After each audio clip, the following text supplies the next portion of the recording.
Well, if you were looking for us yesterday, we apologize. The game was rained out, but we are here live from South County, Virginia. Jish, Sokolsky, and Jack Feldman on the call between Game 5 between the Cropdusters and the Metro South County Braves. Hello and welcome, everyone. It really was quite some storm yesterday, Jack. Absolutely, game had no shot at being played, but all is okay. We are here tonight, and we are very excited for what should be a great matchup. There was definitely a scare that we might not play tonight either. The forecast was not calling for the nicest weather, to say the least, but we are here, and we are excited, and perhaps this day of rest was exactly what the doctor ordered for these Cropdusters, who are on a 2-game losing streak. Gave up quite a few runs in those last 2 games, Jack. 2-game losing streak. It's always tough when you're playing on the road consistently to stack W's, but they're going to need to start doing it soon, Jish. And I think they will. Past 2 games, they gave up a combined 27 runs. The pitching will only get stronger as the season goes on, as more innings are played and more batters are faced. Jish, you brought up the pitching. That's really been the main issue. The offense has been tremendous. You know, we've seen from the top of the lineup, pretty much the entire lineup, the batting average, they're hitting for average, they're hitting for power. They just need to start piecing together some innings out of the pen. As it stands, the Cropdusters early in the season still are hitting 300 on the dot, which ranks second best in the league, only behind the Bethesda Big Train. And leading off for the Cropdusters is one man who really is shouldering that load in a big way. It's Josh Reinhold. He's hit half the times he stepped up to bat. Josh Reinhold is hitting 500 on the season. He's been getting on base at a super impressive rate. And he's exactly what they signed up for with him. We knew he was a guy that you could slide in at that top of the order. He's a guy that's going to get on base, and that's exactly what he's been doing. He's gotten on base all 3 games that he's played thus far for the Cropdusters. He'll be going against pitcher Owen Crowe of the Braves, the lefty from Mount St. Mary's. Was formerly a Maryland commit, topped at 90, but transferred to Mount St. Mary's, didn't see any playing time this season. Going into his sophomore year, really looking for some vital reps this summer with the Braves. He's going to have to face a 1-2-3 of Josh Reinhold, Parker Fry, and Carter Hines, who gets slid into the 3rd spot today. Carter Hines, that's a very interesting note because he's been all over this lineup. Starting off, leading off, hit 9-hole 2 games, back to the leadoff spot. Now in that 3-hole spot, he's not someone who's going to wow you with his power, but he's someone who consistently gets on base, hits 400 this year, early in the year. He's also walked 3 times with no strikeouts. But it's Josh Reinhold. Really impressive. It's Josh Reinhold, the righty, up to bat first versus the lefty Crowe, who stands tall on the mound. Delivers the first pitch in the top left corner for strike 1, a fastball early. Always a good sign from your pitcher when he's pumping in the first pitch for a strike. 0-1, Reinhold gets the feel out the starter first. Checks his swing, and it's too far inside, ball 1. Again with the fastball, tried going to that exact same spot, but this time just missed by a few inches. And this is a game that the Dusters really want to win, you know. Highly contested game last year, got a little chippy, so both teams very competitive. The 1-1 finds the middle of the strike zone with some heat for strike 2. And yeah, you talked about it. There was a 3-1 game at this field. A player was ejected. Players had to be separated. The bullpen for the Braves was really chirping really loud. But the 1-2 in the dirt. Ball 2. Finally goes with a breaking changeup. Or a off-speed pitch, rather. Finds the dirt and evens things up in 2-2. But the Cropdusters a few days later paid it back with an 8-run comeback. They were down 8-0 in the top of the 8th inning and came all the way back in the final 2 to win 9-8 on a walk-off double. Reinhold checks his swing, and it misses low, ball 3. And that's got to feel good anytime you could get an 8-run comeback. That's just one of those unbelievable baseball moments. It's one of the best moments you can have as a broadcaster, too. I mean, I was going crazy on that call. The stream failed like 3 times, the 3-2. He fouls it off backwards to stay alive at a full count. And this is what you're going to get out of Reinhold. You're going to get a great at-bat every time he steps into the box, and today is no exception. Already 7 pitches from the starter against this first batter. It's scoreless in the top of the first. Reinhold takes a fastball high and inside, ball 4. He'll walk to start things off for the Cropdusters. And that's something that the Cropdusters were doing against Big Train. They were doing against the T-Boats that they were not doing against the Giants the other night, is getting the leadoff hitter on. That's so important to having a big inning. Now it's Parker Fry up to bat for the Cropdusters. The big first baseman getting his first start in the outfield. We'll see how he does there in left field. He's had himself quite the season, quite a few RBIs. Takes the first pitch in the strike zone, strike one. Fry, as it stands, only hitting 188. 3 hits and 16 at-bats, but 3 runs batted in on those 3 hits. He's only hitting 188, but if you take his hard hit balls, he's been really impressive. 0-1, too low, ball 1. Evens things up. Parker Fry's another one who makes these pitchers work. Does a great job fouling pitches off in 2 strike counts. And that's what this lineup can do when they're clicking. They can really wear down a pitcher. The lefty crowd takes a look at first and delivers to the lefty Fry. Checks his swing, ball 2. Fastball misses high and inside. And Fry is staying patient. We know when he gets bat on ball, he can spray it almost anywhere across the field. He's almost always going to the outfield. Fry's got a lot of power. It seems like he's just missed a couple of pitches this season. 2-1, finds the top of the strike zone, strike 2. Hit a lot of balls to deep right field that were caught at the warning track. As the lefty, he's getting on these balls early and often, pulling them to the outfield. 1 runner on with no outs, 2 balls and 2 strikes, and a scoreless top of the first. Parker Fry, the lefty, takes one low for ball 3, another full count. Already up to double digits against the second batter for this starter Crowe.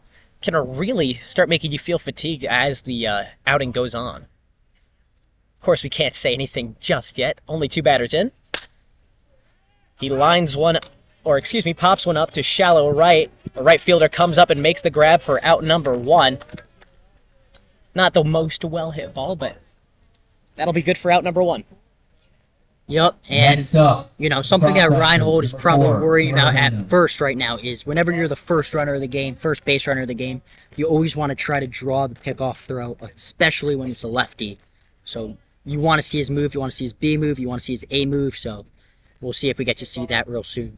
Reinhold, even if it's not to draw a pickoff, he definitely can run.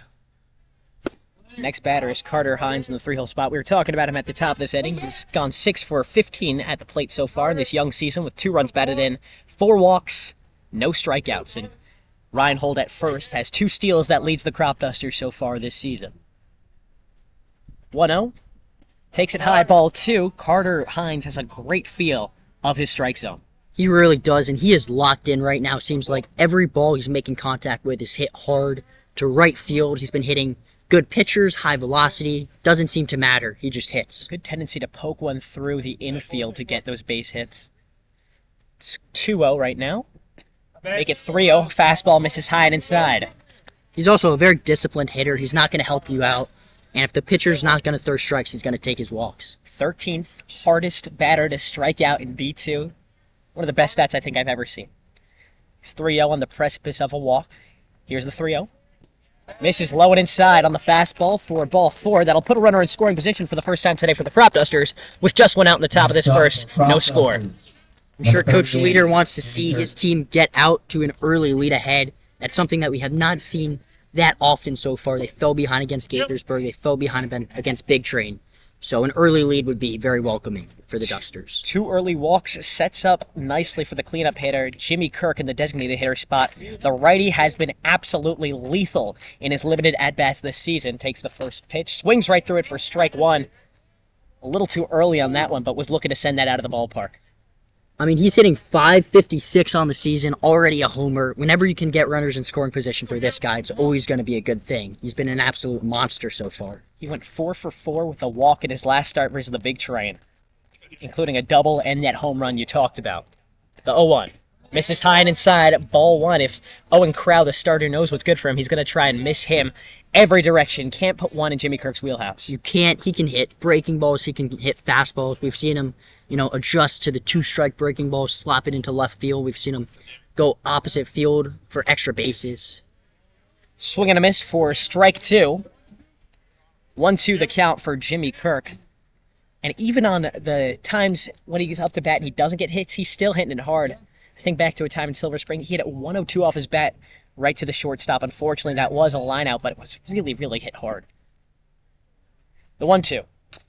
Chopped it backwards to stay alive at 1 ball with 2 strikes. Still just 1 out at the top of this first inning. Cropdusters and Braves locked at zeros. I know the forecast wasn't great, but it's really shaped out to be a beautiful day, Jish. We're camped here at the first base line. The sun's setting right in our eyes. Both of us wearing sunglasses and still having a shield. Here's the 1-2. Kirk swings and misses, or he fouled it off. Excuse me, a foul tip keeps him alive. That was a little deceiving because the catcher, Jaden Carter behind the plate, made a good grab of it. Yeah, our arms could get tired really soon. Well, hopefully the sun sets before that happens. There's 2 on. 1 ball, 2 strikes, 1 out in the top of the first. No score still. The Cropdusters up to bat with the big bat of Jimmy Kirk. He swings and misses. Strike 3. He's out of there. Owen Crowe takes a sigh of relief after packing the big bat of Jimmy Kirk. Next up for Cropdusters, number 16. AJ Ruciano and Zach Scott are doing a nice job of holding Reinhold close at second. They're working really well together, in and out, keeping him close, not giving him an opportunity to take too big of a lead. There's 2 on with 2 outs at first and second. Both got there from walks, but Crowe is just 1 out away from ending this first inning. But his first pitch, a heater, misses low and inside against Ryan Boma, the third baseman today.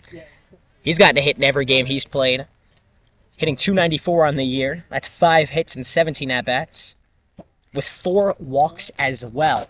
That leads the team. Or that's second on the team, excuse me, behind Connor Spellman, the catcher. Fastball misses high for ball 2, and he's another one of these guys. You look at this top of the Cropdusters lineup, they all do a great job working these counts and drawing these walks. They're all very disciplined. They're going to take their hits when they get them. They're going to take their walks when they get them. And Boma's a guy, he had multiple hits against the Giants. He's been on fire recently. A lot of hard hit balls, and he's a guy that can go to all fields. He puts one in the outfield. The Cropdusters can break this scoreless tie at the top of the first. Right now he's taken 2 pitches for 2 balls with no strikes and 2 outs. Runners at first and second. Second baseman shades over the second base. Crowe delivers. It's in there. Strike 1. The fastball finds the inner portion of the strike zone right about his belly button level. Seems like Boma's always getting into an advantageous count, always getting into a hitter's count.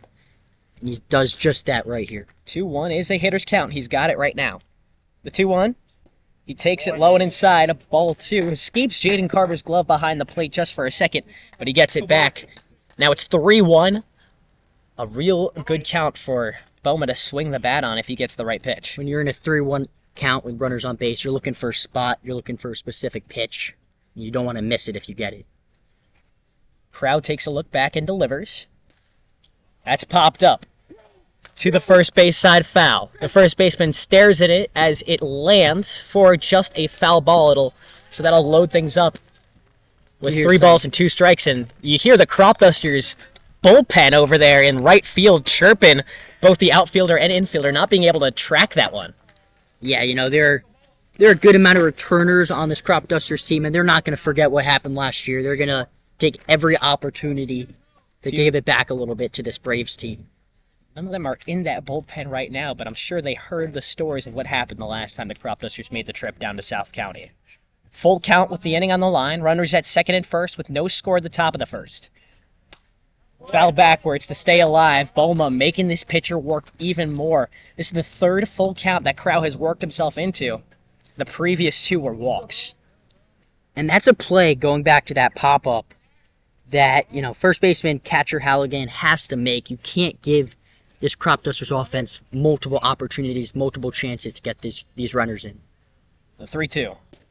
Takes it inside, but it's there for strike 3. A well-placed ball on the top inside corner, and that will end the inning. 2 Cropdusters are left stranded at first and second with no score when we're halfway through the first inning. Stay with us on YouTube to see how the Braves bats respond.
We're scoreless in the bottom of the first inning. The Cropdusters were sent packing after putting 2 on base, but now it's the Braves' turns to see if their bats can break this scoreless tie. I'm Jish Sokolsky. To my right, Jack Feldman, and starting for the Cropdusters on the mound is Steve Schenning, one of those returners who was there for some of those gallant clashes with the Braves.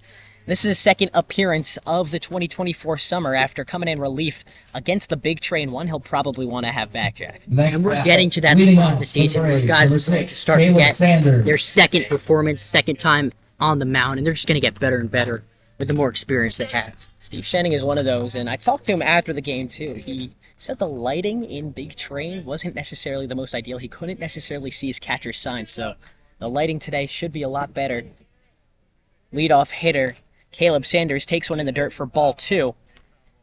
Sanders, the left fielder from the University of Dayton, was 2-time All-City in high school at East Point, Michigan. Here's the 2-0. Misses low and inside for ball 3. Sanders in left field tonight. He's in at 5'10", 165. He's got a good size for someone to lead off. Here's the 3-0. Checks his swing, but he fouls it off for strike 1. He's a guy that can play all 3 outfield positions.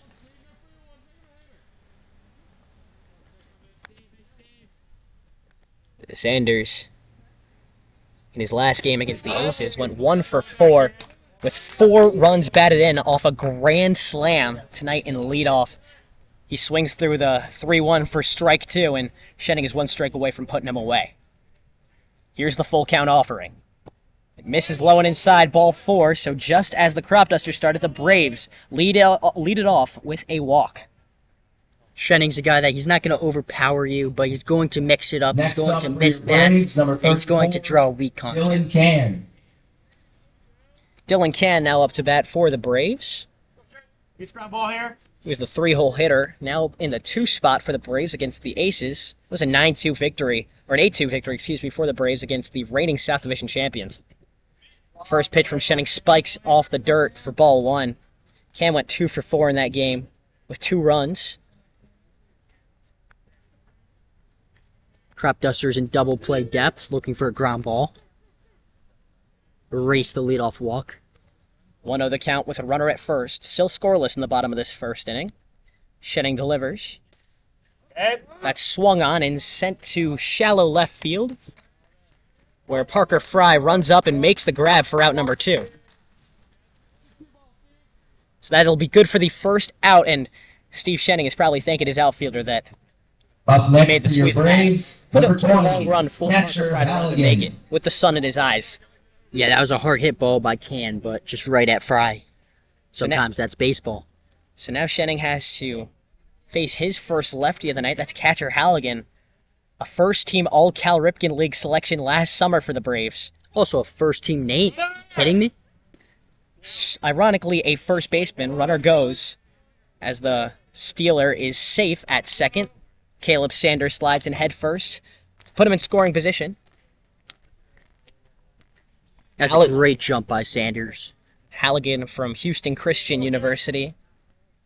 He's actually second-team All-Cal Ripken League, and he had 33 runs batted in last season. That led the team. Against the Cropdusters, he was just as electric, went 6 for 16, started every game he could for them. That's good for a .375 average against these Cropdusters. Takes the second pitch low and away for ball 2. I feel like if your name is catcher, you got to give it at least a try. Get behind the dish. Sure he has. Well, I mean, at 6 foot, about 200 pounds, he's got the size for it, especially at Houston Christian. Fouls went off into the dirt for strike 1. Halligan in this young Cal Ripken League season already leads the entire league with 6 runs batted in. It's just what he does, and he's got a chance for his 7th with a runner at second and just 1 out in the bottom of this first inning. Exactly what you want your 3-hitter to do. Drive runners in. He hits it on a line and through to the outfield for a base hit. Sanders rounds third, and he comes home for the inaugural run of the game, and it belongs to the Braves. Cropdusters down 1-0 at the bottom of this first off a single from Braves first baseman catcher Halligan. For the Braves, Good situational hitting by Halligan. You just mentioned how he's leading the league in RBIs. Gets another one right there. Nice piece of hitting. Number 7 on the year for Halligan. Standing at first base where he plays in the field as well, and now it's the designated hitter Chris Morabito up to bat. If that last name sounds familiar, well, it should. His brother Nick is one of the top prospects in the Mets farm system, playing in Syracuse. Place that we call home during the school year. He swings at the first pitch he sees. It's ground to first. The throw back to second is on time for the fielder's choice out 2, but Morabito will beat the throw to first to keep it at just a fielder's choice and not a double play, and the inning will continue. It's a tremendous play by Ben Davis. Always hard when you're moving to your right to be able to scoop the short hop, make an accurate throw to second. Phenomenal play all around. Schenning a step late on the cover back to first, who could have turned 2 to end the inning, but now he turns it over to the 5-hole hitter, Quinn Madden for the Braves. The righty center fielder is in his 3rd year down in Metro South County. Swings at his first pitch and misses. Strike 1. Hit .293 last year. He was an all-star 2 years ago. Transferred from Hartford Community College to Lynchburg College, where he led them with 11 homers this season. Got a lot of experience at the Ripken League. He's got a runner at first with 1-0 to score. He swings through it again for strike 2. He's really looking for that home run ball, looking for his 12th home run of 2024. But he's down 0-2 in this count with 2 outs. 1-0 to score. The Braves on top of the Cropdusters. Stands with his bat high over his head in that stance. Runner goes. It's off the dirt. Lice can't pop up in time. Or Lease, excuse me, can't pop up in time to make that, to catch him stealing. So it'll now be 1-2 the count with a runner at second. A chance for another run to scratch across for the Braves with a well-hit ball. Braves have done a really good job early on of getting good stealing jumps off of Schenning. Pretty much stolen all their bases off of Schenning and not Leafs. Swing and a miss for strike 3. Quinn Madden is out of there. Steve Schenning gets his first strikeout of the afternoon. And that will end the first inning. The Braves lead 1-0 off of single from catcher Halligan. But that's the only run to speak of, and it turns back over to the Cropdusters with a chance to equalize at the top of the second inning. Stay with us on YouTube. Jish, Sokolsky, and Jack Feldman on the call.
Welcome back to the Braves versus the Cropdusters in Game 5. Jish Sokolsky and Jack Feldman on the call. The Braves lead it 1-0 after the first inning.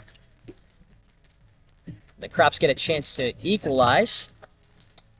Both teams had second. runners in scoring position. Cropdusters were not able to capitalize on it. Braves were. And that's the difference in the ball game going into the second. Both runners Leading off the inning for the got Braves, there from number 11, walks. Bryce Herb. Crowell, the starting pitcher for the Braves, has done a good job working into these counts where he's 1 strike away, has already struck out 1, that being Jimmy Kirk, but has found himself pitching a lot. His pitch count's already pretty high after just an inning of work. Let's see how that stamina works throughout the rest of the game. The leadoff for the Cropdusters in the top of the second is Bryce Herb, the left fielder from Shippensburg. Takes a first pitch in there for strike 1. And that's what good lineups do. They wear you down, they make you throw pitches, and they get the starter out of the game early on. The 0-1 offering. Herb checks his swing. The right decision for ball 1 to even things up. Herb, another one who does a lot of great work, fouling off strikes when he's at 2 of them to stay alive. And he's got a lot of zip in his cleats. The 1-1. He keeps that on the ground to short. He fields it off the hop and makes the throw off the bag, but the tag is down for out number 1. Catcher Halligan leapt off the first base bag and it tagged Bryce Herb on his way to first with the right hand. Ben Davis. It's a good play all around. Labrusciano made a nice one hop, scooping it up and making the on-the-run throw. A little off target, but Halligan was able to catch it and make the tag. It's Ben Davis up to bat now for the Cropdusters. With 1 out and none on. Braves lead 1-0 at the top of this second. Here's the pitch. Another lefty dealing to lefty. One thing I noticed about this Cropdusters lineup is there's a really good balance of lefties and righties up and down the 9 hitters. There's a really good balance. It's not just tonight. There's always a good balance. You know, a lot of options for Coach Leader to choose from. Ben Davis, a name that Coach Leader is quite familiar with. Caught for him in high school at Reservoir High School. The 2-0 with none on is on the way, and he swings through it for strike 1. A low breaking ball. Ben Davis couldn't get a glimpse of the ball. We've heard Coach Leader speak very highly of Ben Davis as a hitter. Haven't really seen him break out yet, but it's only a matter of time. Keeps it on the ground to third. The throw on the run across the diamond is on time and on the money for out 2. Catcher Halligan snags it above his head and sends Ben Davis back in for out 2. Cropdusters. Number 5, Sammy Lives. Owen Crowe has done a nice job of getting 2 quick outs here in the second. Night and day from his first inning, in which he walked 2 batters. Now it's Sammy Lease up to bat, the Alabama catcher. He's got a hit in 5 tries at the plate so far this summer. 2 outs and none on. He takes the first one in the dirt, ball 1, and that one hit he had against Big Train sent in a runner, the tying run with bases loaded. But still, Sammy Leafs, coming off a knee surgery, hasn't played a full outing yet behind the dish. Takes one high and out inside for ball 2, a lot of heat on it. And Sammy Leafs, you know, when you're crouching all game, then it definitely takes a toll on your knee, but he usually gives you a good 7 innings before he needs to be relieved. He's played in 3 games thus far this season. Here's the 2-0. That finds the lower inside corner, right around the knees of Leafs for strike 1. 2-1 the count with 2 outs and none on. Top of the second inning, the Cropdusters trail 1-0. So hard when you're coming off of a major injury like that to get your timing back offensively. Here's the 2-1. Swing and a miss, strike 2. And that looked like a well-timed swing, just a little bit too high. Ball sunk below his bat. Could have done a lot of damage to that ball. There's only 318 feet between the poles. In the corners of the outfield, he takes a fastball low for ball 3. Scoreboard lagging a little bit behind, but it's a full count with the inning on the line. 2 outs and none on for Sammy Lease. The righty catcher takes a little bit of time before stepping back in the box to face this lefty pitcher, who's yet to allow a single run. A shrug of the shoulders, and Crowd delivers from the windup. Lease takes it low and takes his base. Ball 4, he'll walk. Crowe seems to be missing low a little bit. Second walk in 2 innings. That brings up Griffin Pouvel, and the bottom of the order hitter for the Cropdusters. Has 1 hit on the season against Silver Spring, but in his last outing against the Big Train, it's one he'll want to have back. 3 strikeouts in that game and a ground out, went 0 for 4. Takes one high and inside for ball 1. Jaden Carter, the catcher, juggling it behind the dish, but does get some leather on it and keeps the runner, Sammy Lease, glued. So it's 1-0 for Pouvel at the plate, but he did make some great plays on defense in that outing. The 1-0 is popped high. Behind the plate, Carter tracks it and makes the grab for out 3. A well-tracked ball from the catcher to put him away. And that'll do it for halfway through this second inning. The Cropdusters are still scoreless. It's 1-0. The Braves lead halfway through the second inning, and they look to pour it on even further when we come back for the bottom of the second inning. Jish, Sokolsky, and Jack Feldman on the call.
1-0 the Braves lead in the bottom of this second inning. Jish, Sokolsky, Jack Feldman on the call. Behind us, we just saw the bullpen.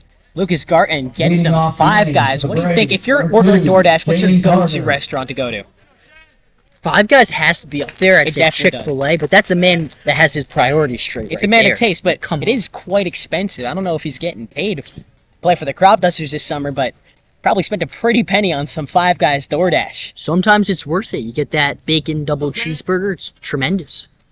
It's 1-0 at the bottom of the second. Steve Schenning still out there to pitch for the Cropdusters, with the Braves bats getting going. That's Jaden Carter, the catcher, out to bat for the Braves. He's a returner and transferred from Dayton University. The 2-0 offering misses in the dirt for ball 3. He hit .216 for the Braves last summer. The 3-0. There you go. That's in there, skinny part of the strike zone for strike 1, right on that inside portion. Shenning's getting into a lot of 3-ball counts. He's a guy that's going to be a big part of the staff. You need to see him throw strikes. Wastes no time with the 3-1 offering. Like he was on a pitch clock, and delivers strike 2 in that an off speed to the top outside corner. Full count to the leadoff Carter. He takes it inside, ball 4. Jaden Carter takes a base. Up next for the Braves, number 7, You never Kevin want to let Nose. the leadoff hitter on base for the opposition. Now Schenning is looking for a ground ball. Get the double play. Be a welcome sight for sure for Schenning. His first walk of the game after allowing 2 hits in the previous frame. It's 1-0 Braves with 1 on, no outs in the bottom of the second. First pitch finds the zone against this batter for strike 1. That's Kevin Nose, the right fielder from Marymount University. Had himself quite the year down in Marymount. Had a 5-hit game at Mary Washington. Pickoff back to first, but nothing doing. Jaden Carter slides in, hands first to stay safe. A lot of things have to go right to have a 5-hit game. You need to bat 5 times. Doesn't always happen. Early in this season, he leads the Braves with a .500 batting average. There you go. He swings at that one, grounded to second, flip to seconds on time, and the throw back to first is not there, so just a fielder's choice again. Good running from Nose to beat it out, Up next for the Braves, but that won't number avoid 30, 1 out. The Zach Braves Scott. pick up their first out of the inning off of the flip from Carter Hines to Josh Reinhold at second base. Just from my view, it looks like Nose was out by half a step. Seemed to be a pretty routine play. Close call for sure. Now it's Zach Scott up to bat, the 8-hole hitter for the Braves. This is the part of the lineup where Schenning really has to bear down, make good pitches. Another pitch like that surely will end the inning with just 1 out and a runner at first. Would probably turn the double play. Zach Scott, the lefty from Dayton. 5 strikeouts to just 2 hits in 10 at-bats this season in college. Schenning doing a good job of throwing strikes. That one's in the top part of the zone for strike 1. Last time he faced a lefty, he allowed a runner to come in. That was catcher Halligan in the first inning.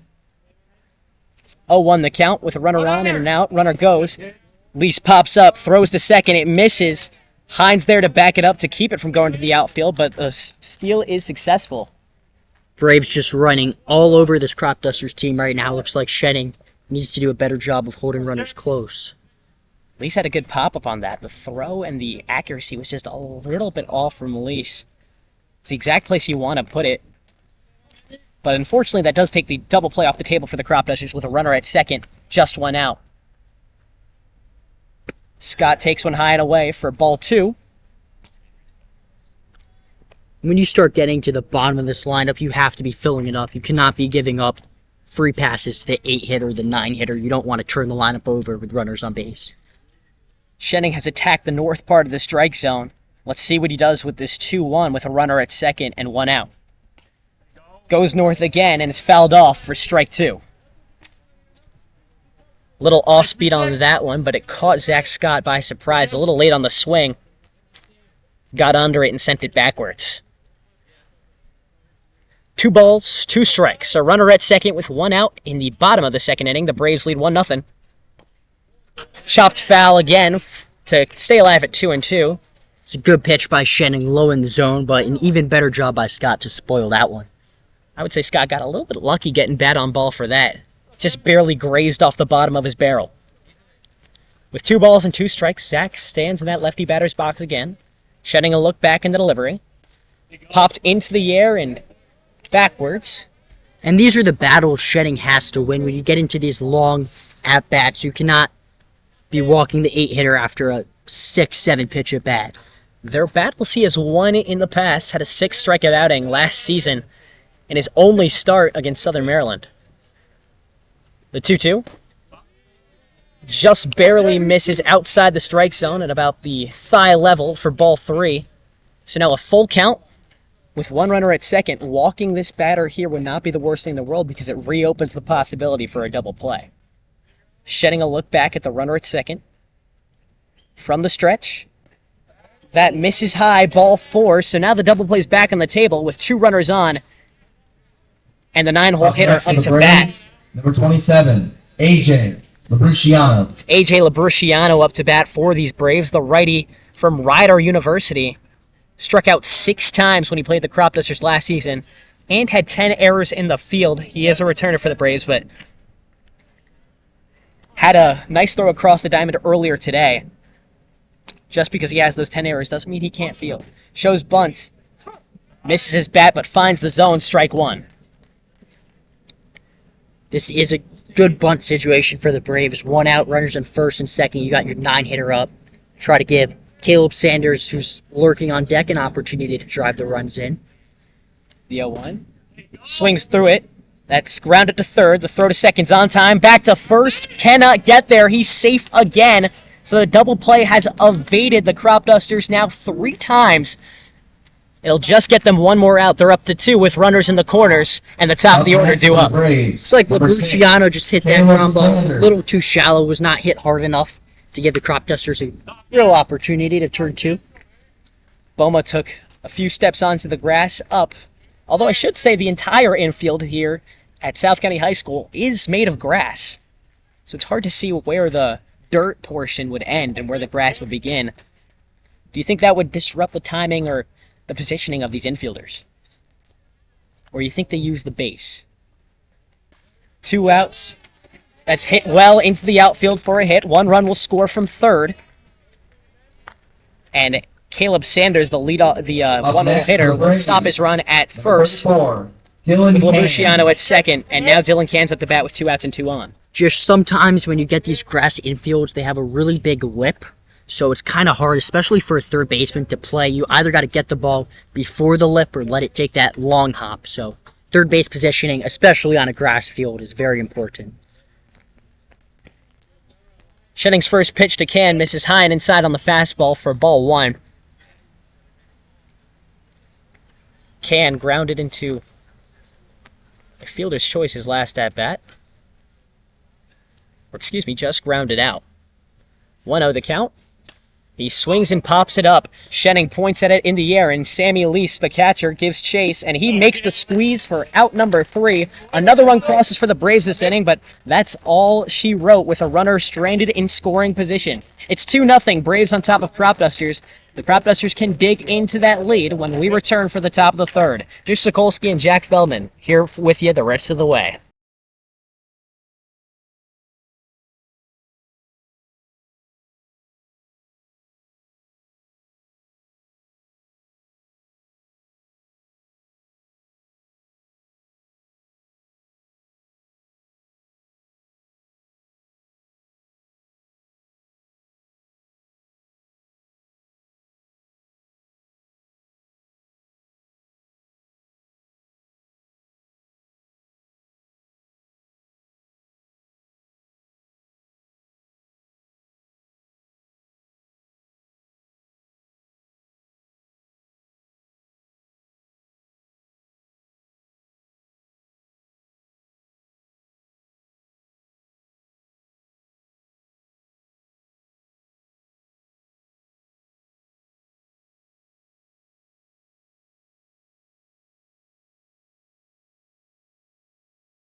Let's do it.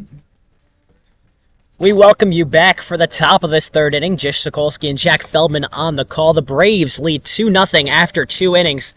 Scored 1 run in each frame, and now the Cropdusters will have to start getting those bats going, Jack. Cropdusters have done a nice job, Steve Schenning, of bending and not breaking. You give up the singles, but you don't give up the big runs. You know, the Braves had an opportunity to score more runs both innings, and Schenning did a good job of shutting it down after giving up the RBIs. The Cropdusters turn over to the top of the order. It's Josh Reinhold up to bat. Number 8. Walked on a 3-2 Reinhold. in his first out-bat of the day. Now seeing if he can do some damage to the ball the second time out. The Cropdusters are still hitless today and still scoreless.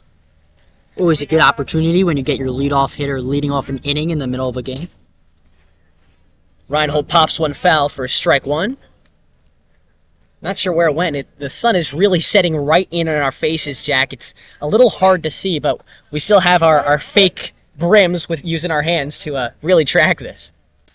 The 0-1 is swung on and hit up the middle for a base hit. That will be the first one for the Cropdusters. Josh Reinhold takes first, and that's where his run will stop. He's just always good for a hit, Jack. I'm running out of adjectives to describe Josh Reinhold. It just seems like him and Carter Hines are two guys that have been on fire. It seems like every time they come to the plate, they're getting on base. I'll give you one. Automatic. How's that for an adjective? It's pretty good. Josh, Pretty good. Automatic Reinhold is on first base. The first hit of the day belongs to him. And now it's Parker Fry up to bat.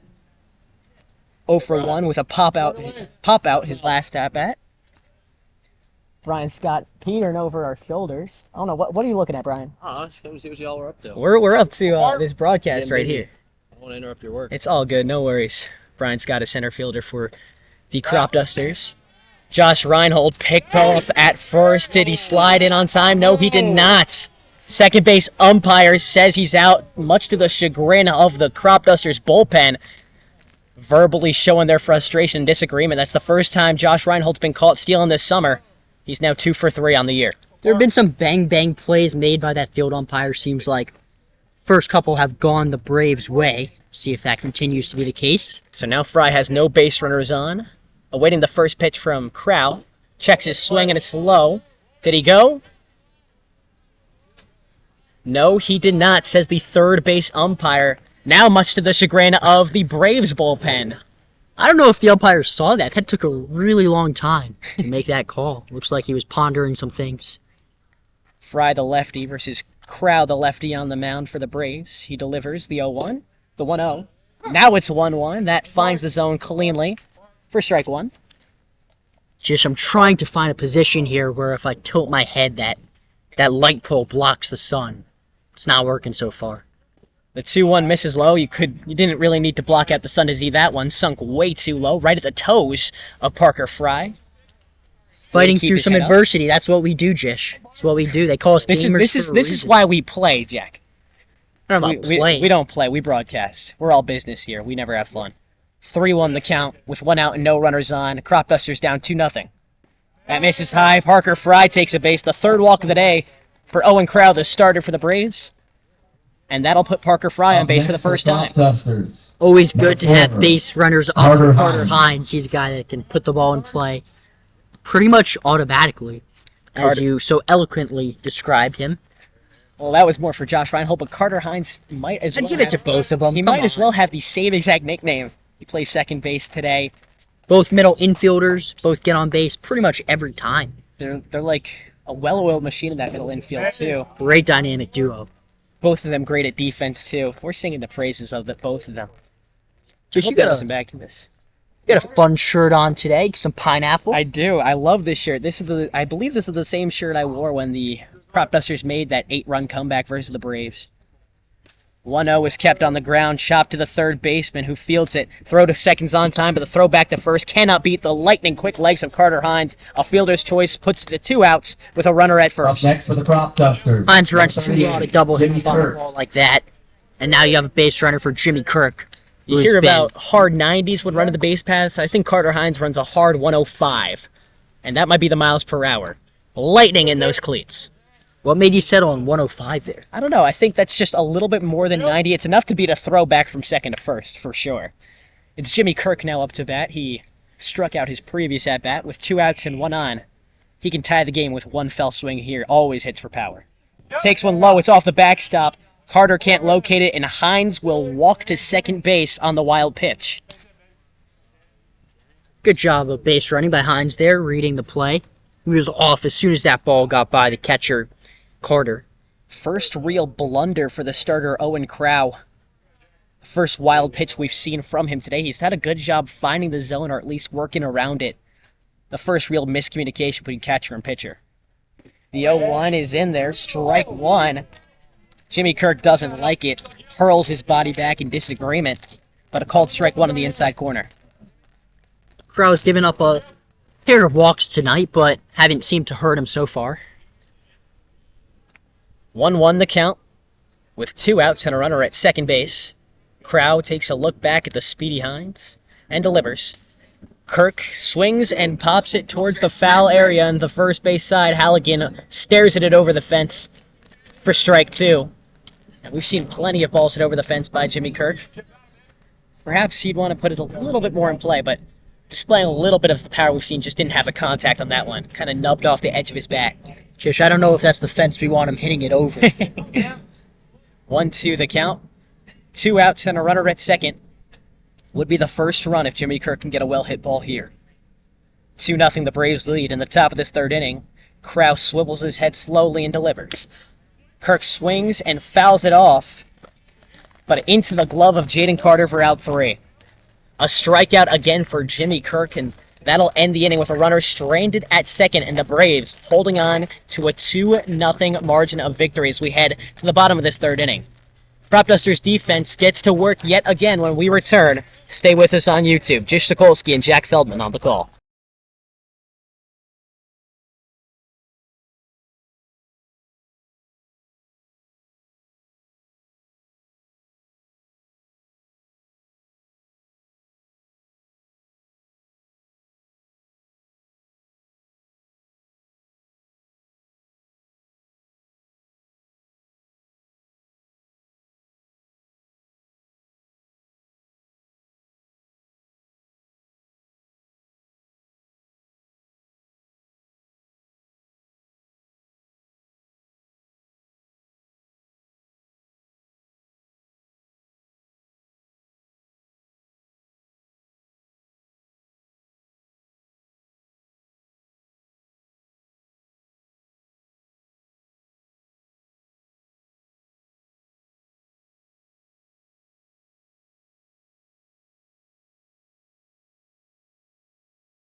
A warm welcome back to South County, Virginia, where the Cropdusters trail the Braves 2-0 midway through this third inning. I'm Jish Sokolsky. This is Jack Feldman to my right, and we just saw a pretty strange sight on the third base line.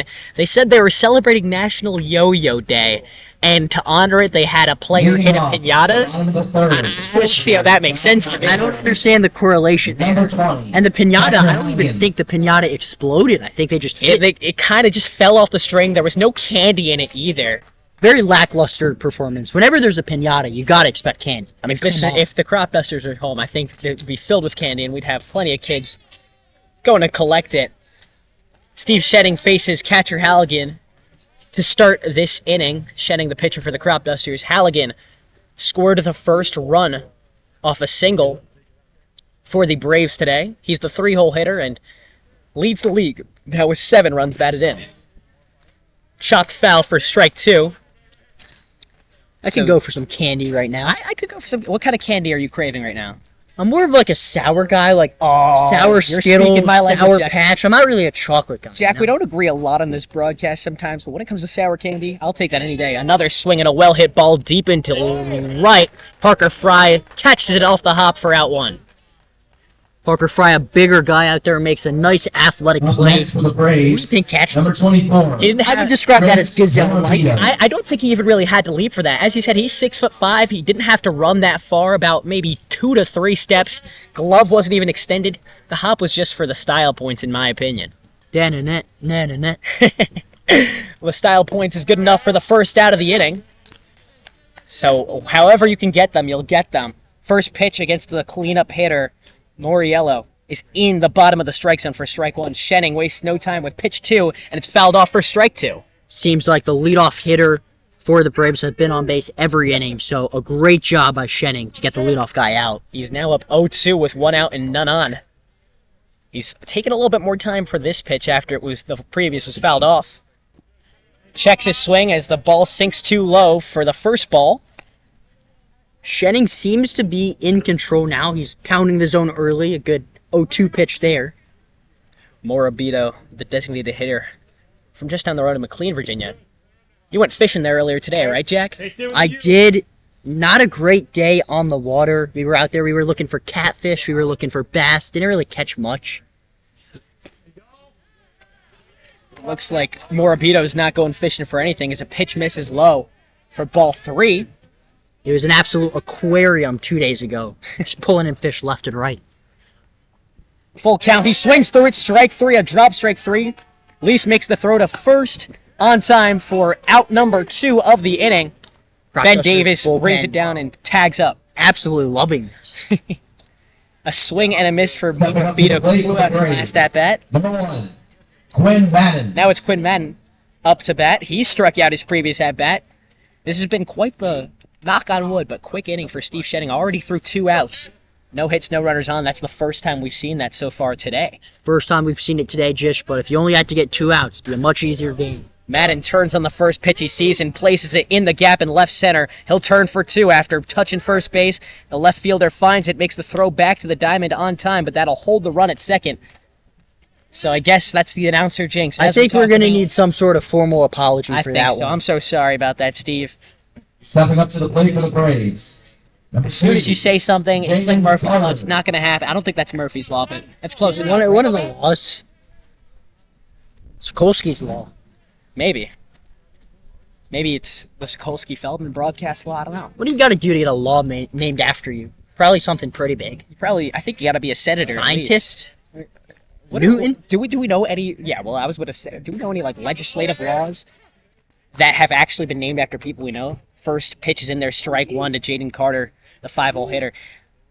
I mean, yeah, you talk about Newton's law. I was thinking more scientifically. Sure. I guess that's what Murphy's Law is at the end of the day.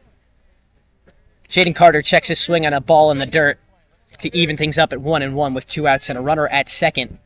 Braves lead 2-0 in the bottom of this third. If you're just joining us, Jish Sokolsky and Jack Feldman doing anything but calling this baseball game. We're having fun. We always do. 1-1 the count. Schenning, the righty, deals to Carter, the righty, but not before he takes a look back at second where the base runner Quinn Madden lies. The 1-1 is swung through, fouled off for strike 2. Schenning doing a much better job in this third inning of getting ahead of batters. He's gotten ahead of pretty much every batter he's faced except for the big double. So he's trying to work around trouble once again here in the third. Schenning 1 strike away from turning it back over to the Cropdusters bats. With his arm dangling with the ball in his hand, he takes the signal, takes a look back, and delivers the 1-2. It's in the dirt. It gets away from Lice. Carter tried to kick some dirt over it, so the catcher couldn't find the ball. Perhaps a technique that only another catcher would know. Carter at the bat, also a catcher when his team is on defense.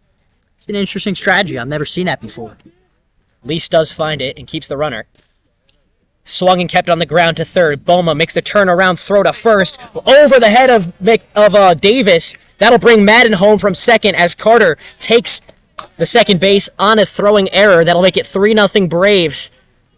An unfortunate 360 no-scope of a throw from Ryan Boma. Couldn't get his footing down and just missed the first base target. I think that was more of a sun issue for Ben Davis. That looked like a pretty good throw by Boma, but that's really hard whenever you're a first baseman, especially trying to block the sun with your glove and then move it last second. That's a difficult thing to do. And that's lethal for Steve Schenning, who's just 1 strike away from ending it. A throw across the diamond, a throwing error will be scored against Boma, not traditionally a third baseman. Has played at third for 3 times this summer, after playing third mostly in high school. I thought that was actually a pretty nice play by Boma. I mean, Obviously, the stab was great, but it looked like a pretty on-target throw. Once again, it seemed like the sun was the main issue there for Davis at first. It's Kevin Nose up to bat for the Braves. He takes one in the dirt for ball one to even things up at a ball and a strike after the first pitch found the bottom portion of the zone on a changeup. Schenning has a runner at second and a 3-0 hole in the bottom of this third inning. The Braves just scored their third run.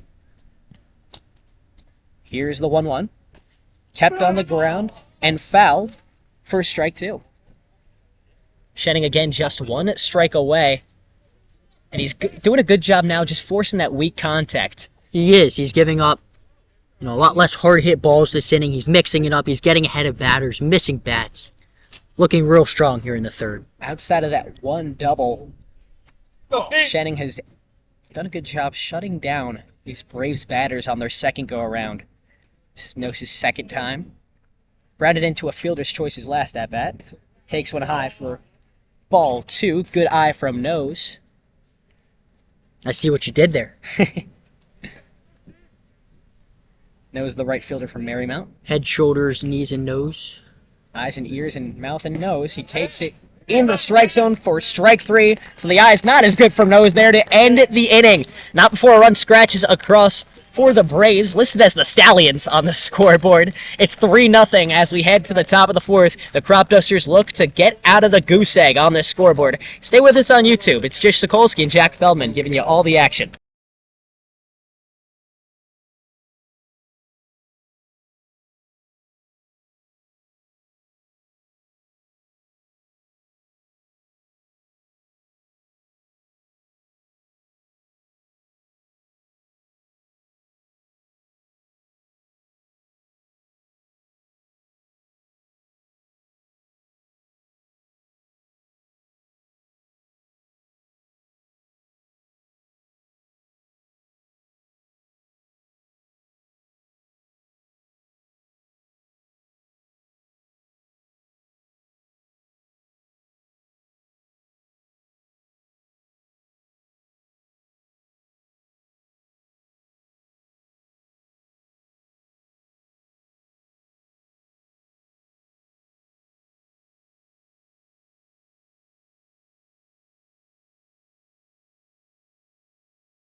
Long shadows are being cast at South County High School.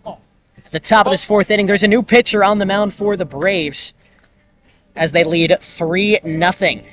And this is the part of the game where hitting can get really tough. A lot of shadows, no batter's eye. Could be a place where pitchers dominate. Well, Matt Wright will see if he can dominate. He's a returner for the Braves, new to the mound, and a righty. Had a 12.55 ERA last summer and batted .255 as well, played two-way. His first pitch is too low for ball one. Gave up 2 earned runs to the Cropdusters last season. Boma fouls one off backwards to even things up at 1-1. The Stoneville, North Carolina native. That's a fun name for a town. Stoneville? 1-1 is in there for strike two. I feel like it's just inoffensive, you know? It's like if you tried to generate a random town name that might be one of the ones that come AI. up. Yeah.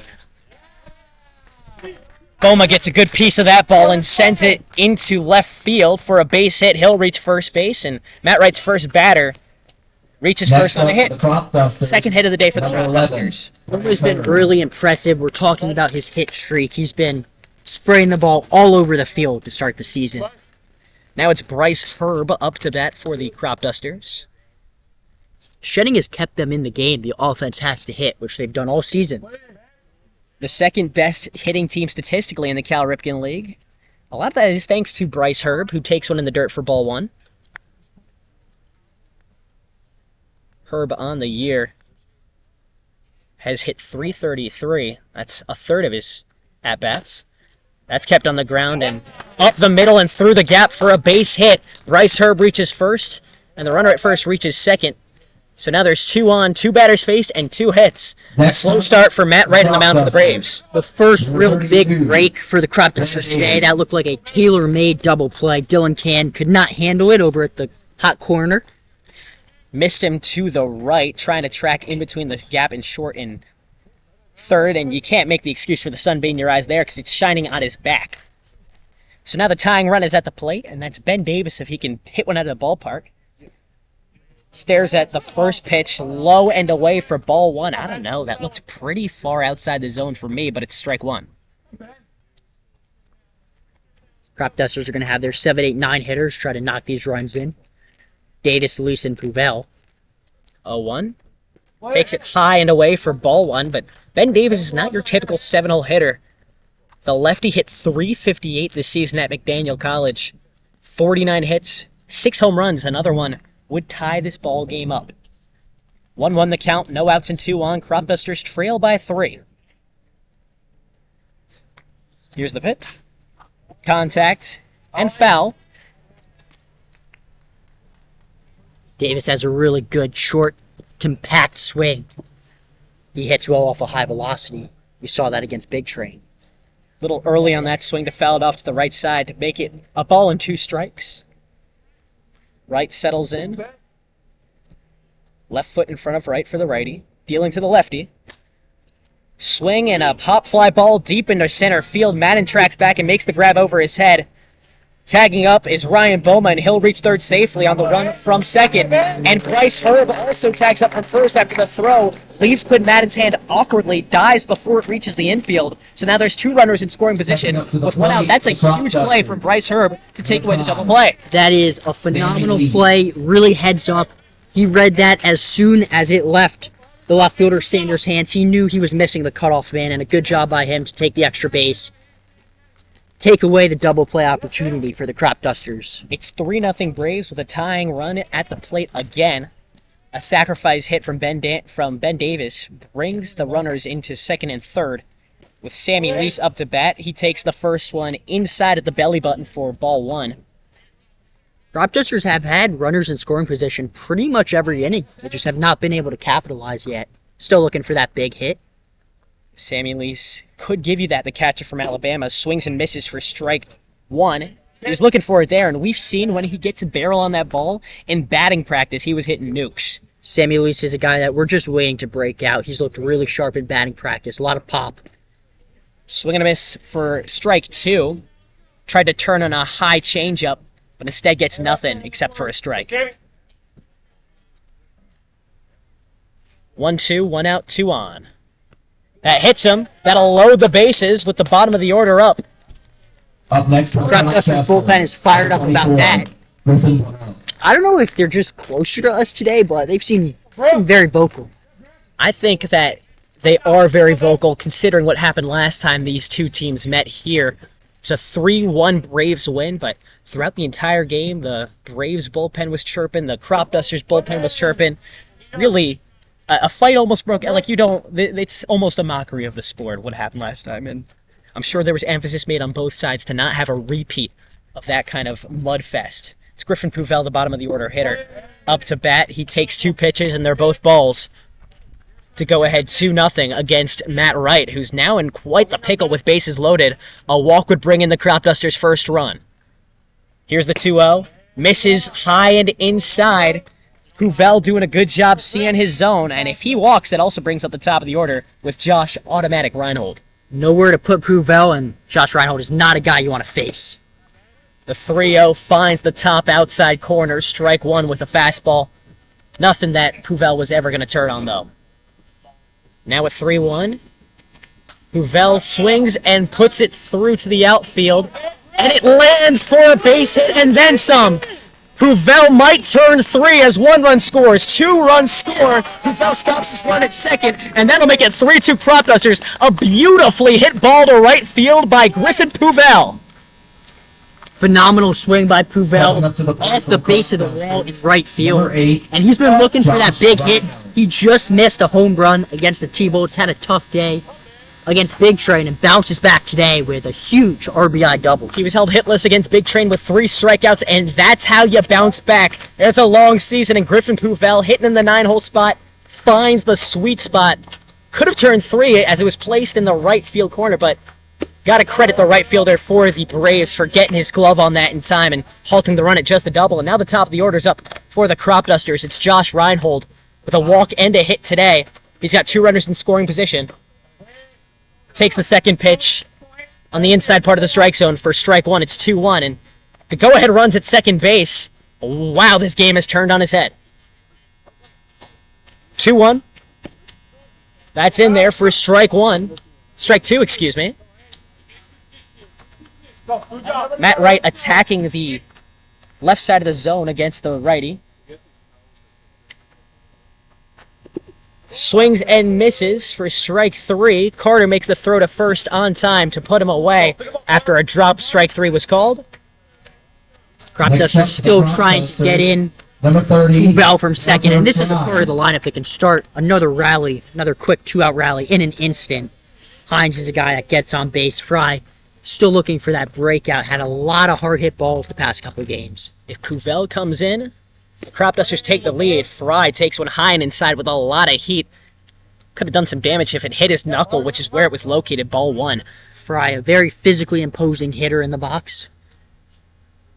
The 1-0. High and inside again for ball 2. The lefty hitting the 2-hole spot of the lineup. Interesting to see how Matt Wright attacks him.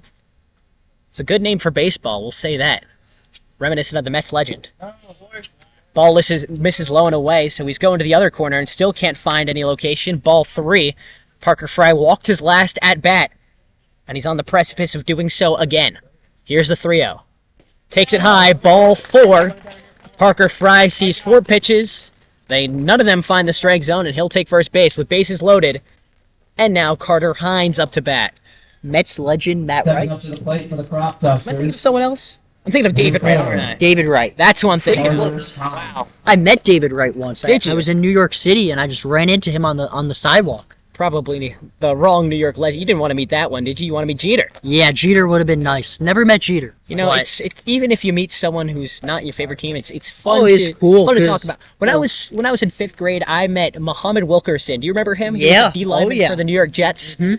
I Big didn't time. root for the Jets at all. I just knew who he was. He's from kind of the same county as I am, and But they say, don't meet your hero. So well, if it's someone that's not your hero, it's he's a not my win-win hero. situation. It's just Muhammad Wilkerson. If David Wright blew me off, I don't really care. Exactly, It's not- right. If Derek Jeter blew me off, It's heartbreaking. heartbreaking. That ruins your love for baseball, in my opinion.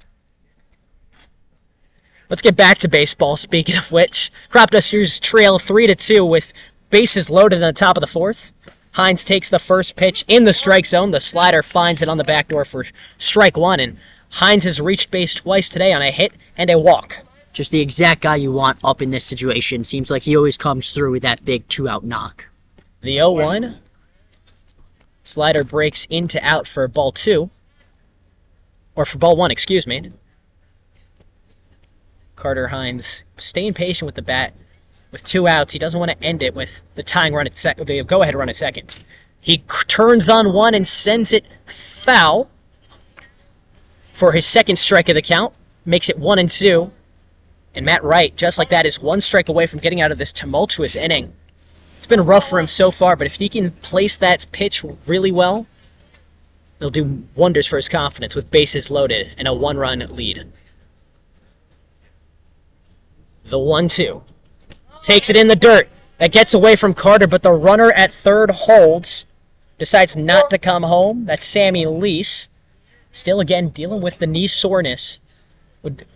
Even though there was a big mistake where it seemed like Carter didn't have quite the grasp on it, it would be a hard run for Lease to make. He's not going to make it. Whenever a catcher blocks the ball forward like that, always hard to take the extra base.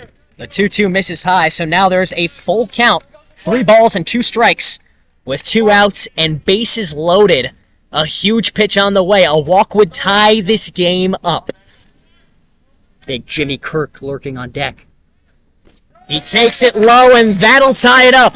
Carter Hines takes a base on the walk. Sammy Lease walks in from third, and we're all knotted up at 3 with bases still loaded. And Jimmy Kirk, the home run hitter from 2 games ago, up to bat. A chance to bust this game wide open. This is not the guy that Wright wants to face right now. He's been red hot. 5:56 coming into the game. 2 strikeouts, though, already today. He swings for the first one. Strike 1. Went fishing for it as it missed low. Jimmy Kirk went fishing. Caught just about what I caught today. Absolutely nothing. 0-1 the count. Bases loaded. 2 outs. Takes it in the dirt. Carter can't find it, but the runner at third stays. That's Griffin Puvel. He's the go-ahead run 90 feet away from the plate. And I talked to Jimmy Kirk before the game. I said, hey, the opposite field is only 318 feet away. That's where he tends to hit his home runs. The 1-1. He gets a piece of it, and that's hammered deep into right center. It's traveling back, and it's gone! Jimmy Kirk does it again! A grand slam for the designated hitter! It's now 7-3, the Cropdusters lead! Just such an impressive piece of hitting for a guy that big, that has that much power, to consistently hit his home runs to right center field, right field. That opposite alley is so impressive. Jack, you knew it was coming. Run from it, hide from it. Destiny arrives all the same. Jimmy Kirk just hits nukes. That was over the 360-foot sign in center field. Forget the 318 in the corners. So now the Braves coach meets at the mound. Matt Wright's day is done after allowing 7 runs in this 4th inning. The most recent of which coming off the big bat of Jimmy Kirk. It's 7-3 Cropdusters in the top of this 4th inning. And Jish, you knew that ball was gone as soon as it left his bat.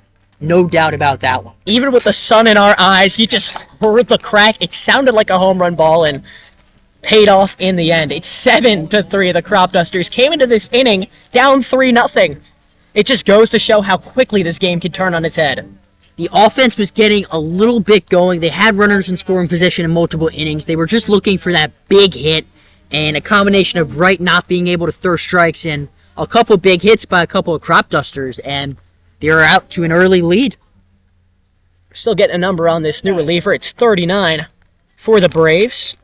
That is Kendall Cassidy, the sophomore from Burleson, Texas. Goes to McLennan Community College. A long way to travel to play for the Braves. Stands at 5'9", 185. Ladies and gentlemen, the new pitcher. Matt Wright's day is done. Is number 39. After just 2/3 of an innings pitched. And 7 runs coming in on his accord. It looked like Owen Crowe was absolutely dealing for the Braves, and they took him out, put in Matt Wright, and Matt Wright just did not have his stuff today. And this is something that we've seen in at least these past 2 games, the kind of tendency that happens to the Cropdusters. Strong outings to start, and then the wheels kind of come off in one inning, and then it's hard to come back. We'll see how the rest of this game plays out, but it's always a risky run when your starter's playing really well. You throw in that reliever, you hope he can take the baton from him, but there will be days where this happens, and unfortunately Matt Wright's going to have to shake this off. It's a long season, and there'll still be plenty more opportunities for him to flush this one, but one that he's definitely not going to tell his college coaches about. It's a long season, and speaking of this Cropdusters offense, outside of the first game against the Senators where they were only able to scratch 3 runs across, they've been consistently one of the top offenses in all of the Ripken League. Jish, you gave the stats about the batting average, the power. It seems like this offense is just consistently in a great spot, consistently putting up a lot of runs. The thing is, Jack, they're always getting in great position to do so. You see these bases get loaded, runners in second base all the time, and just a few good pitches goes the wrong way and runners are left stranded. It really doesn't tell the full story, the fact that the Cropdusters put up 3 against Southern Maryland, put up 6 against Gaithersburg the last time out, because they're getting these opportunities. They just haven't had the timely finishes, and finally, Jimmy Kirk puts one all the way back in Maryland, hits one to Yucatan to bust this game wide open, and we're ready to resume play. Ryan Boma follows up with that outing. There's still 2 outs in this inning, so the reliever, Cassidy, just has 1 out to get through before putting these Cropdusters backs to bed after scoring 7. Second pitch misses high and away for ball 2. And that's a good point, Jish. This offense is not relying on the big inning. They're consistently getting runners in scoring position pretty much every inning. The 2-0 misses low for ball 3, and Boma's one of those batters who does get on off, and he's usually the one who scores on home run balls. Here's the 3-0. He swings through it and gets a good piece of it. That falls in the center field for a base hit. Boma will stop his run at first, so just like the last pitcher, Cassidy gives him a hit in his first batter. 3-0 count there. Boma's just looking for a spot. He gets a ball exactly where he's looking for and just puts on a perfect swing right into center field. Shoots it right back up the gut. Confidence is at an all-time high for these Cropdusters bats. The first grand slam of the season belongs to Jimmy Kirk, his second homer of the year. Now there's one runner on with 2 outs in the top of this fourth. Bryce Herb takes one low and inside for ball 1. Another one of those pesky to strike out batters. And if he does get one of those weakly hit balls in the infield, he'll beat out with any kind of throw. 1-0. Herb keeps it on the ground, up the middle. The shortstop does the underhand toss to second base for out number 3. And finally, this inning comes to a close. The Cropdusters scored 7, thanks to a double from Griffin Puvel and a grand slam from designated hitter Jimmy Kirk. So now we'll see how the Cropdusters deal with a lead. We'll come back with a new pitcher at the bottom of this 4th inning. Stay with us on YouTube. Jish, Sokolsky, and Jack Feldman on the call.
Well, fireworks just flew in Virginia, but we're not quite at the 4th of July. It's 7-3 Cropdusters. After a huge inning of hitting at the top of the 4th, we're here at the bottom of the 4th. Jish, Sokolsky, and Jack Feldman. And what really impressed you the most about that inning, Jack? You know, they were getting runners on base pretty consistently throughout the game. They were looking for that big hit. Griffin Puvel, the big bases clearing double. Obviously Jimmy Kirk's grand slam, but just consistently throughout the bottom of the lineup was able to cash in for the Cropdusters. Well, it's Ben Berger's turn to deal for the Cropdusters. The lefty's first pitch is too low for ball 1, and Ben Berger is the lone pitcher on this Cropdusters team with a win so far this season. Picked it up against Silver Spring a few games ago. Forces weak contact, and that's sent foul for strike 1. Berger, the lefty from Frostburg State, despite getting the win, didn't have the greatest first outing of the summer, but did enough to get the job done. Didn't really have his control, but the stuff is there. He's got a great pitch mix. He has the cutter, the slider, the fastball, the changeup. Really good stuff. 1-1 the count, now 1-2 after, as he said, that fastball placed right in that outside corner against the lefty. It's a good, advantageous matchup for this new pitcher to go against a same-sided hitter. Swings the bat. That's kept on the ground and thrown back to first for out number 1. Shortstop Reinhold made the play across the diamond. Up next for the Braves, number 27 at shortstop. Gets his first out a little bit quicker than he did in his last outing. 3 runs came across in his accord, but none of them were earned. Just such a different feel when you get the first batter of the inning out versus when you let the leadoff guy on as a pitcher. Completely changes the outlook of the inning. Baseball's 50% mental as A.J. Labrusciano, the next hitter for the Braves, swings through, one in the dirt for strike 1. Labrusciano had himself a hit in his last at-bat, a single. The 0-1 curves back into the zone for strike 2. Great movement from Ben Berger on the mound to make it 0-2 early. Lubriciano taking his time getting back into the box. Berger just wants to go right at him, working quick. The 0-2 is lined up the middle. Off the bounce, Hines, the second baseman, throws back to first. On time for out number 2. A great extension from Ben Davis at first to almost head into the splits to bring that ball in. Just a half step short was Lubriciano, and now the top of the order is back up. Great extension by Davis. Great play by Carter Hines. That's a ball that he sees immediately. He's going to have to charge to make the play. Good job by Lubriciano to get down the line, and Hines gets it out of his glove really quickly, and that was the difference between Lubriciano being safe and out at first. So now there's 2 outs and a hack on the first pitch to the leadoff hitter Caleb Sanders, strike 1. Boy, how good does Berger look today, Jish? A lot better than last time. Second pitch is misses low and inside, just for ball 1. All around the zone, locating that slider, spotting up that fastball. 1-1, a lot of movement on the slider too. Swing and a miss, strike 2. Ben Berger's got these batters guessing. Berger with a healthy diet of sliders. Healthy diet of sliders, but with a dessert of the fastball. That one's in the dirt for ball 2. Tried to catch Caleb Sanders fishing. So far, I think it's fair to say Berger is pitching just as good as he plays MLB The Show, as he told us. 2-2. Swing and a miss, strike 3. He's out of there. Ben Berger with a huge, quick 1-2-3 inning to put these Braves bats to bed, and the Cropdusters get to nurse a 7-3 lead, when we come back for the top of the 5th. When it rains, it pours. Let's see if it pours for the Cropdusters. Jish, Sokolsky, and Jack Feldman on the call.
So after a quick 1-2-3 shut the door inning 4, Ben Berger gives the Cropdusters bats a chance to pour on to this 7-3 lead at the top of the 5th.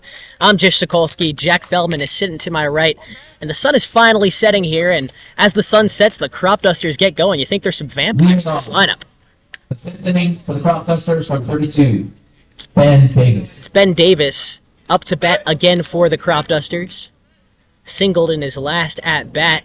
He led off the previous inning as well. He'll face Kendall Cassidy for the first time, though. The first pitch is in the dirt, ball 1. This is where the Cropdusters have to keep applying pressure, pour on some more runs. They got the first cut last time. Ben Davis tries to square one up and sends it backwards for strike 1. Just barely grazed off the top of his bat. He's going for power with it, too. A really free swing, 2 hands towards the base of the bat. The 1-1 takes it inside, ball 2. It's not a bad pitch there by Cassidy, trying to drop in the off-speed pitch, just missing. Can really confuse these lefty batters on the inside port. That's popped backwards for strike 2. Davis is starting to have much better at-bats. We've seen a couple of singles for him these past couple games. With 2 balls and 2 strikes, none on at the top of this 5th inning, the Cropdusters lead 7-3. And Davis swings and misses for strike 3. A well-timed off-speed pitch from Cassidy gets the job done and sends Davis back to the dugout. Next for the Cropdusters, Number 5. He was just a little bit too Sammy eager Lees. on that swing. He got in front of it. No part of the ball. Looked like he got fooled by a changeup there, a little out in front. One of those more enticing pitches, a little high in the zone, too. Sammy Lees takes the first one in the zone for strike one. Got hit by a pitch his previous at-bat. Allowed him to take a base. He was the tying run. Scored on a Griffin Puvel double, and he hits one into the outfield himself. It falls fair for a base hit, and he will halt his run at first as the left fielder fields it off the hop and sends the throw back into the diamond. So, one hit. And Griffin Puvel, who we just mentioned, had that double last time at bat, steps back into that righty's batter's box with his eye on the prize and a runner at first. Sammy Lees is a guy who you want to see get going after that single. He's one of the bigger power threats on the team. Puvel has proved to be quite the power threat, too. The throw back to first, not there. Absolutely. When Puvel gets a hold of one, it goes a long way. 2 doubles this season, his only 2 hits, including one just last inning. He was the go-ahead run, came in on a walk from Carter Hines. He fouls off the second pitch for strike 2. It's really turned into a beautiful night. Absolutely. Little breeze going on. Now that the sun's not in our face, it's not as hot, it's not as muggy. The throw back to first, not there. Lees steps back on first base. He's not taking that big of a lead. Yeah, Lees is leaning back the whole way. Sometimes when you face a lefty, you want to make sure you lean back until you see the move a couple times. The 0-1. Kept on the ground and foul for strike 2. Spiked it off the plate. Puvel jammed a little bit, taking a few steps out of the box just to assess his swing and step back in. Just looks like Cassidy's breaking stuff is not tight enough to get those swing and misses. Cropdusters hitters doing a good job of spoiling them. The 0-2, it's maybe around 70 on that changeup. Cropdusters bats consistently are getting in front of it. The 0-2. Swing and a miss, strike 3.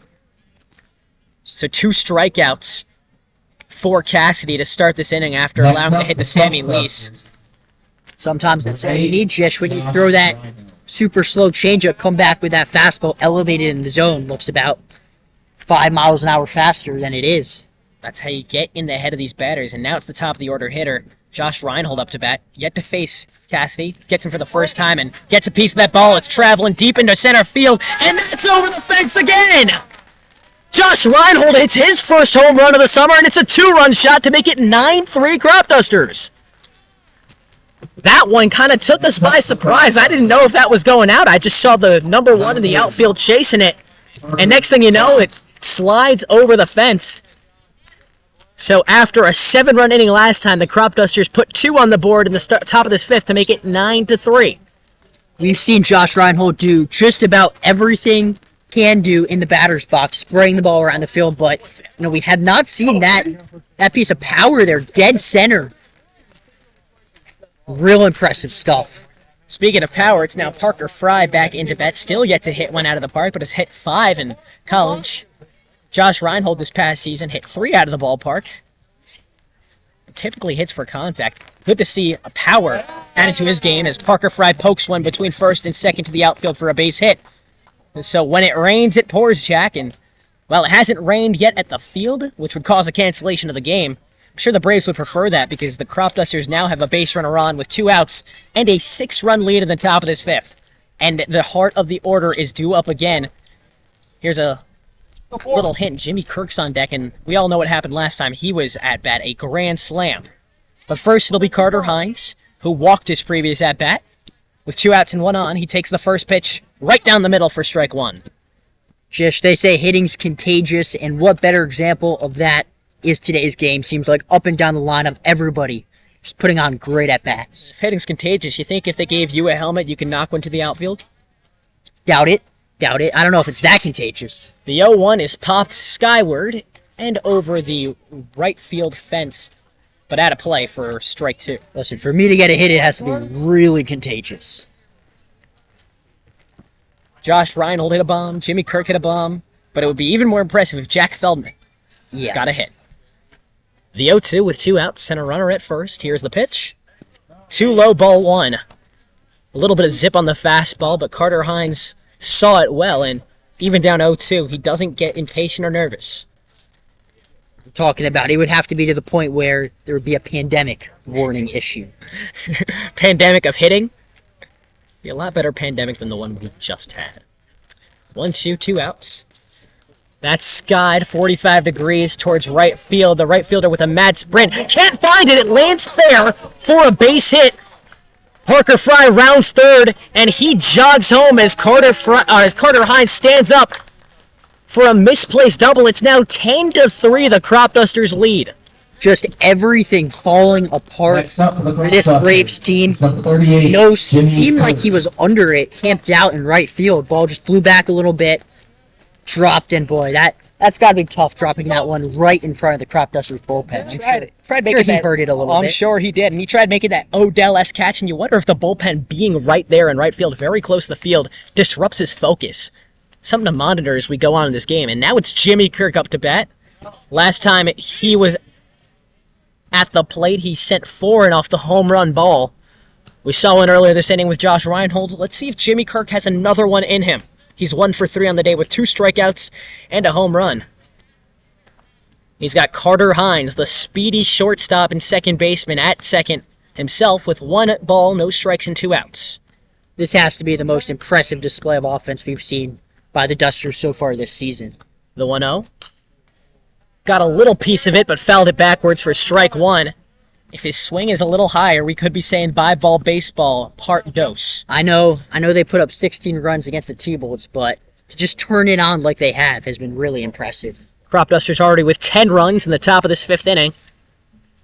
They lead the Braves by 7. Hines at second, 2 outs, and a ball and a strike at the plate for Jimmy Kirk. Hit a grand slam earlier today, and gets a piece of that one. That's a little shallower and lands for a base hit. No, it does not. A diving play from the left fielder, Sanders, gets leather under the ball for out 3. A Sports Center top 10-esque dive to rob Jimmy Kirk of another hit and end the inning. After 3 runs scratch across for the Cropdusters, they now lead 10-3 with the bottom of the 5th up next. The Braves bats have to desperately swing themselves out of this hole. It's Jish Sokolsky alongside Jack Feldman on the call.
Cropdusters just expanded their lead to 7. It's now 10-3 at the bottom of this 5th inning, and Ben Berger did his part in shutting down the Braves offense last time out.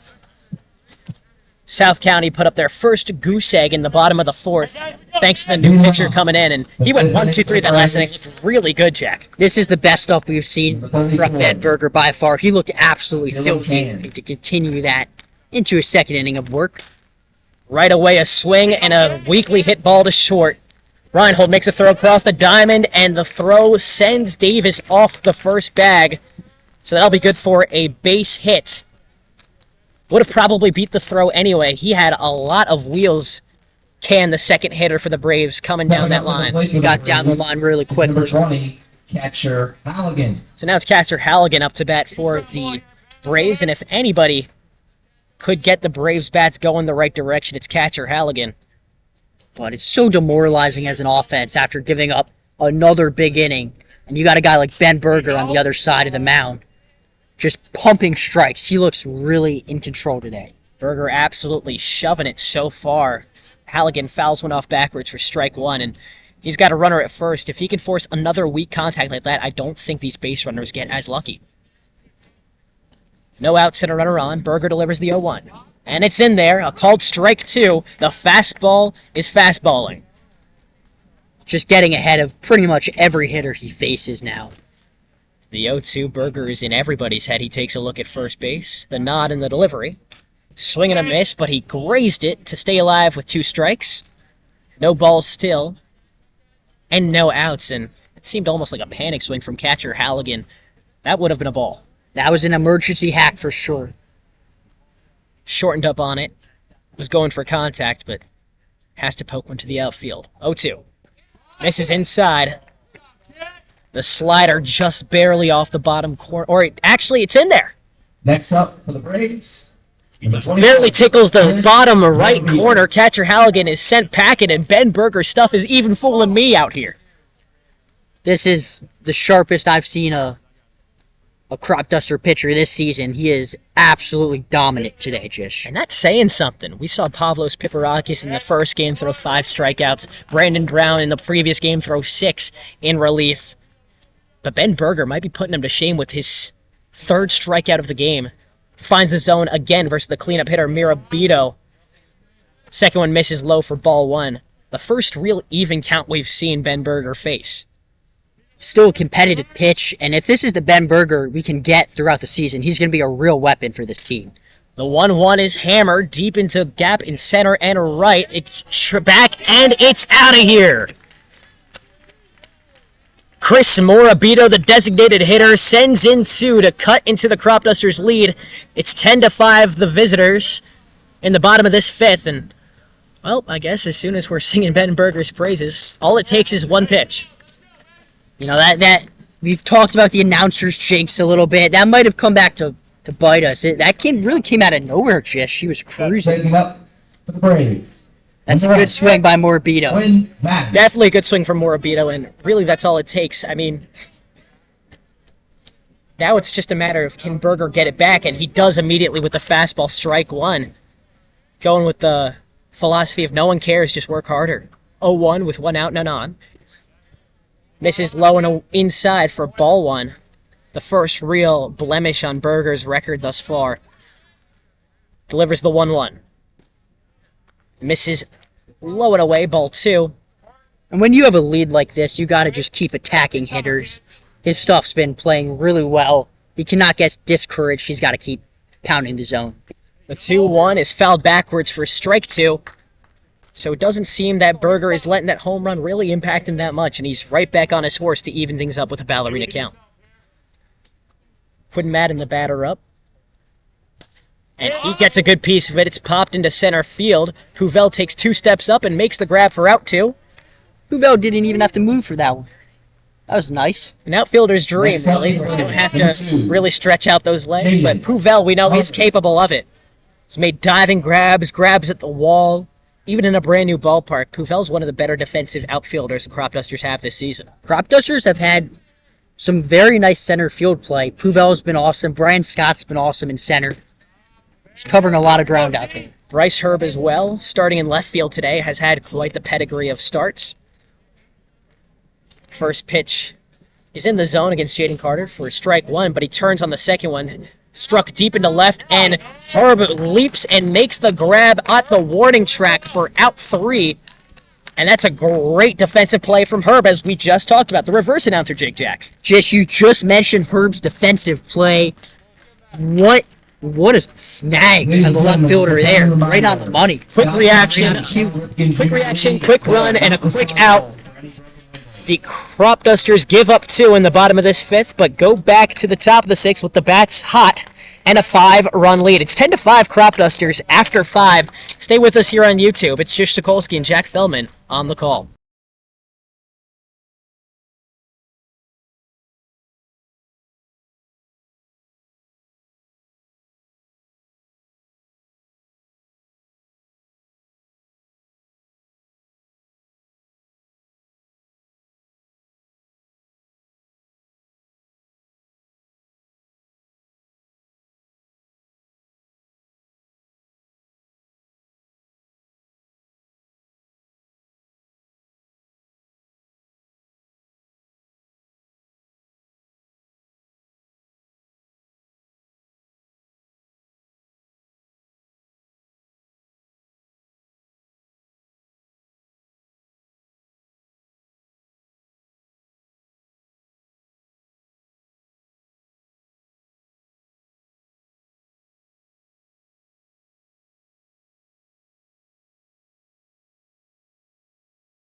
Okay.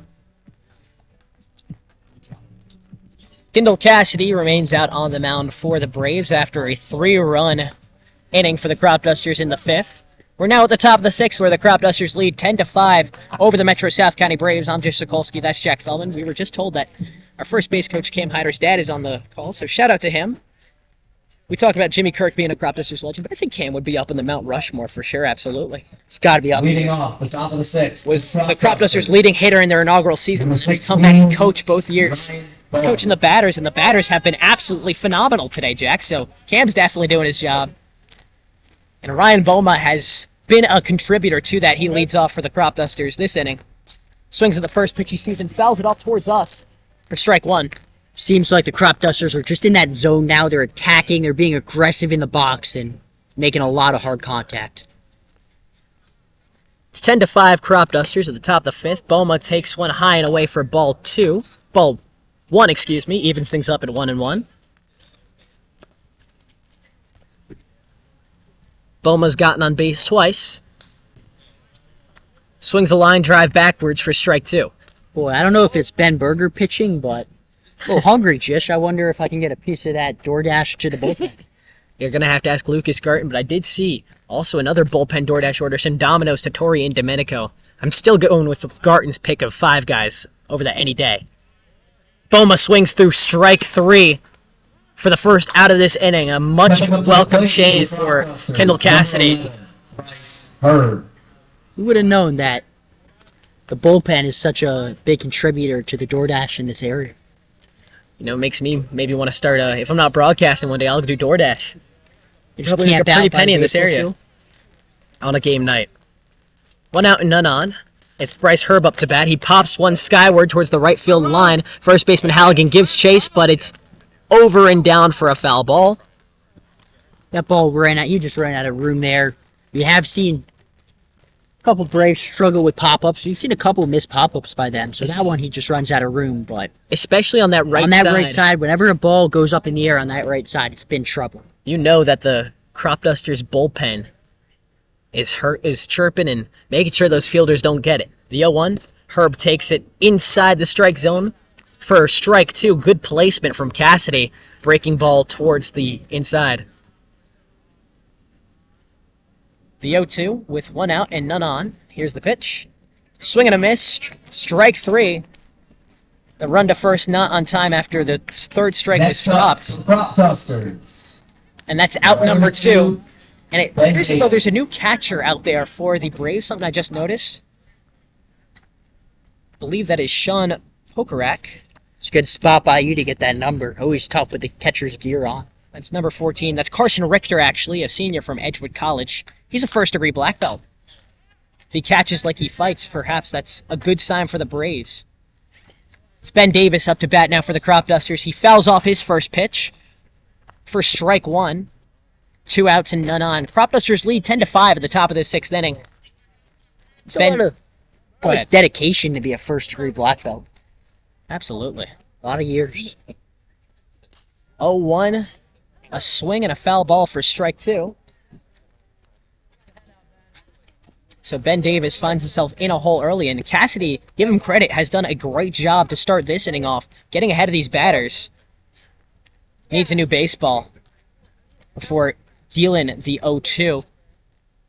Cassidy having a bounce-back inning so far. For sure, after allowing 3 runs in the past inning. Matt Wright, the reliever before him for the Braves, allowed 7 in the inning before. This is a welcome change. There's 2 outs and no runners on. Here's the pitch. That is driven high in the air in the infield. The second baseman looks up, and he makes the grab right at his chin for out number 3. So a quick 1-2-3 inning for the Cropdusters. Cools down the bats after they scored 10 in their previous 2. They lead 10-5, where the Braves bats get going again at the bottom of this 6th inning. It's on the way next. You're not going to want to miss it. Jish Sokolsky and Jack Feldman on the call for YouTube. Thanks for joining us.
It's 10-5 Cropdusters. We're here at the bottom of the 6th inning at South County High School. I'm Jish Sokolsky. Jack Feldman sitting to my right. We're positioned here on this first base side where the sun is set nicely and the sky is a nice peach-colored with a little gradient that leads to the darker blue above our heads. It's really a beautiful sight, and the smell of the grass, it's great, Jack. All the senses that our viewers, our listeners can't see, I want to give it to them because this is a great environment. It's been a great environment for the most part for Ben Berger, too. Outside of the home run that he gave up last inning, he's been absolutely getting in these batters' heads of the Braves. His second pitch to number 7 of the Braves is popped up backwards for strike 1 after the first pitch missed low for ball 1, so it's even at 1-1. The 1-1 is driven right into the glove of Josh Reinhold at short for out number 1. It doesn't really get easier than that if you're the shortstop. No, I don't even think Josh took a step. That was one of the more natural pitches you'll ever see. The Braves. Right at him. Probably gets harder balls in IO. Definitely does. So now it's Zach Scott up to bat, the lefty and second baseman for the Braves. He takes the first pitch inside, ball 1. And Berger will take that quick out to start, but he did get through 2 before that home run last time. Something to monitor. Second pitch misses too low for ball 2. Just looking around the Ripken League, Aces are beating Big Train 7-3, and Gaithersburg ahead of DC Braves 19-1. Oh my good, 19-1? 19-1. It makes you, if you're a Cropdusters fan, feel a little bit better about a 14-6 win that the Giants had the other day. They might just be the real deal. The 3-0 finds the top right corner for strike 1. Ben Berger working his way back in this count. 3 balls, 1 strike, 1 out and none on the bottom of the 6th. That's kept on the ground and fouled for strike 2, so a full count. Berger threw 3 straight balls and comes back with 2 strikes. Now looking for the closer right here. 19-1. 19-1, and how about Big Train being down? 3-2. Strike 3, caught him swinging at nothing for the second out of the inning. Ben Berger throws 3 straight strikes to dust him. Up next for the Braves, number 27. Interesting note about the Aces Big Train game. That's a championship rematch. One that the Big Train swept them in, so perhaps a revenge game for the Aces. First pitch from Berger is in there for strike 1. The fastball on the lower inside corner catches the bottom of the order. Hitter AJ Labriciano just staring at it. Yeah, just 2 powerhouse teams there. Cropdusters are going to be competing with them all season long. You would hope so. Gave up 13 runs to the Big Train a few games ago and 14 to the Giants last time. Only 5 tonight with a 10 runs to themselves. The 0-1 kept on the ground and fouled for strike 2. Labriciano a little too late on that one. Got the end of his bat on it and just chopped it towards the right field line. And Ben Berger is 1 strike away from going 1-2-3 here. Here's the offering. That's kept on the ground to short. Reinhold fields it off the hop, makes the quick throw across the diamond for out number 3. 1-2-3. Ben Berger, outside of a little blip last inning, has been phenomenal. He holds the Cropdusters lead at 10-5 because no runs score for the Braves this inning. The Cropdusters bats will keep this game going at the top of the 7th inning. You're not going to want to miss the home stretch of this game. It's Jish Sokolsky and Jack Feldman on the call. Stay with us here on YouTube.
Well, the Braves make another call to the bullpen. It's now Ryan Higgins, the righty from Carson Newman College, out to sling it for Metro South County. They stare at a 10-5 deficit to the visiting Cropdusters here in the top of this 7th inning. I'm Jish Sokolsky alongside Jack Feldman on the call, ready to bring you the rest of this action. And the last two relievers, well, they weren't too hot for the Braves. Matt Wright, in 2/3 of an inning, threw in 7 runs, while the reliever we just had, Kendall Cassidy, gave up the last 3. Both of those came in back-to-back innings. We'll see if Ryan Higgins fares any better. Although at Carson Newman College this past season, he went 1-3 in his 4 starts. We heard Coach Leader firing up the dugout before this half inning. Cropdusters with a healthy 5-run lead, but they're looking to tack on some more runs here in the 7th. Complacency is not an option here. Some insurance runs would really finish it off. It's pretty reminiscent of the last Cropdusters win, where they were just stuck at 10-6 for a little bit, and then finally in that 8th and 9th inning, they exploded for 6 more. We'll see if those same Cropdusters come out to play here. It's 10-5 in the top of the 7th, with Sammy Lease, the catcher from Alabama, up to bat. To lead off the 7th. Got hit by a pitch, and he's 0 for 2 otherwise this game, and Sammy Lease. this will be his last at-bat. He's had a good day behind the plate, good job blocking and framing on the defensive end, but still, as he's overcoming that knee surgery, he still can't go a full 9, and in his place, we'll have a brand new Cropduster. We'll talk about him a little more when he's out there, so stay tuned for that. Excited for that. Very excited for that. Let's just say he's a rising freshman at the University of Maryland. There's your hint. Higgins sees what he can do with his first batter. First offering misses everything, including the catcher's mitt, for ball 1, a wild pitch to start things off. That's not what the doctor ordered. And just seeing Higgins in warm-ups, obviously very good stuff. Electric fastball, but seems like control might be a bit of an issue. Here's Might the have 1-0. been to why he struggled at the college level. Fastball right down the middle. Lease a little too high on it. Strike 1. It's fouled off down the left side. Lease, if he can get the barrel on that ball, we talk about it all the time. Takes one low. First off speed we've seen from Higgins. Sinks too low for ball 2. So now Lease ahead, 2 balls to 1 strike with no outs at the top of the 7th. That's kept on the ground to third. Third baseman fields it, makes the throw across, and it beats the run of Lease for out number 1.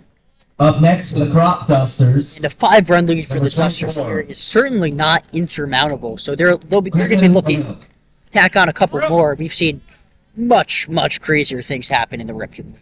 First out came within 4 pitches, so it really all starts in the mound. The pitching really has to tighten up. It's much better for this reliever to not allow a hit on his first batter, as we've seen with the past 2 relievers. With 1 out and none on, Puvel is up to bat. He takes one inside, ball 1. Puvel, of course, hit a double earlier to send in 2 runners. The first 2 of the game, he got the party started, and a 7-run inning for the Cropdusters 2 ago. He stares at a strike 1, placed high and inside on the off-speed in the zone. Puvel really got the offense going today with the first RBI of the day. Looked for another big swing there. Swung at a low pitch for strike 2.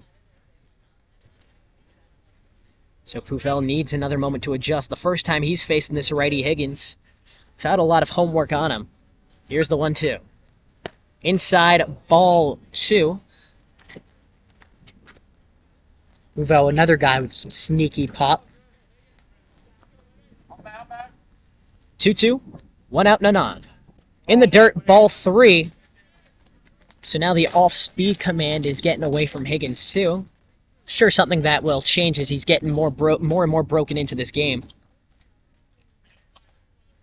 A full count for Griffin Puvel with 1 out and none on. The Cropdusters lead by 5 in the top of the 7th inning. From the windup, Higgins delivers. That misses wide. Puvel takes his base on ball 4. A walk, the first of the season for Griffin Puvel. Up next for the Quality at bat Cropdusters. there by Griffin Puvel, working Number the count 80, full, taking the walk to lead off the inning. Reinhardt. Doing exactly what the leadoff hitter there has to do, getting on base and turning it over back to the top of the lineup. And it's a dangerous top of the lineup. Josh Reinhold, someone who we've seen hit for contact all season long, draw walks, just hit one out of the park in his last at-bat. A 2-run shot in the top of the 5th. We'll see if he's got any more pop in him. And he does, but that one is going to sit a little bit short of the fence. Settles down in right field, right into the glove of the right fielder for out number 1. Up next for the Good turn on the Cropdusters. first pitch, but Number 30. Parker Josh Reinhold Fry. is sent back for out number 2. Another good swing by him. He's been having good swings pretty much since he got here, Jish. Speaking of good swings, now it's the lefty Parker Fry up to bat.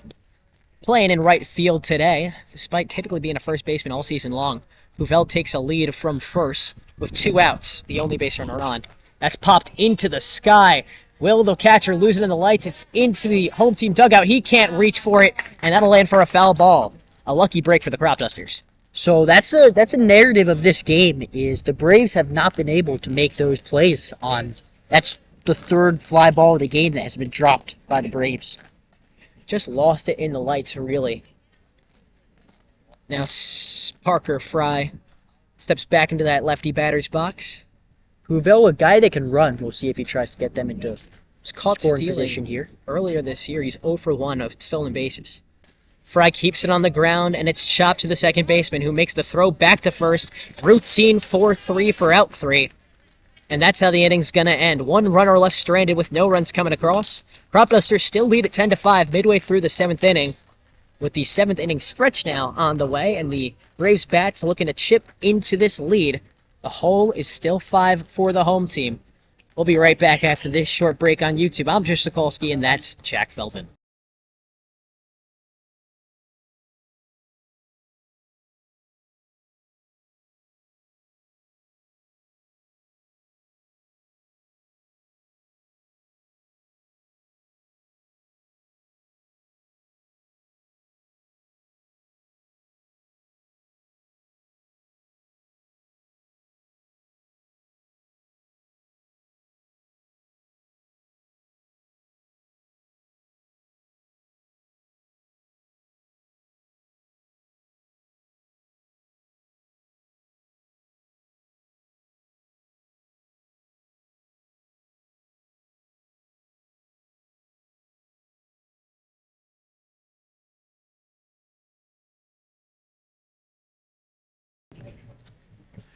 Well, Jack, we were told before the year that the pitchers would go on a 3-3-3 kind of inning discrepancy. Well, this is Ben Berger's 4th inning. Only the 2nd pitcher for the Cropdusters this summer to go more than 3 innings, which is a welcome sign. And speaking of welcome back to this broadcast. It's the bottom of the 7th inning now. Cropdusters lead the Braves 10-5, and Ben Berger, the lefty, is still out there, Jack. Berger's been extremely economical today, so they're going to give him the 4th inning. His first batter is the top of the order. And Caleb Sanders, the left fielder, swings through the first pitch for strike 1. Too late on the fastball.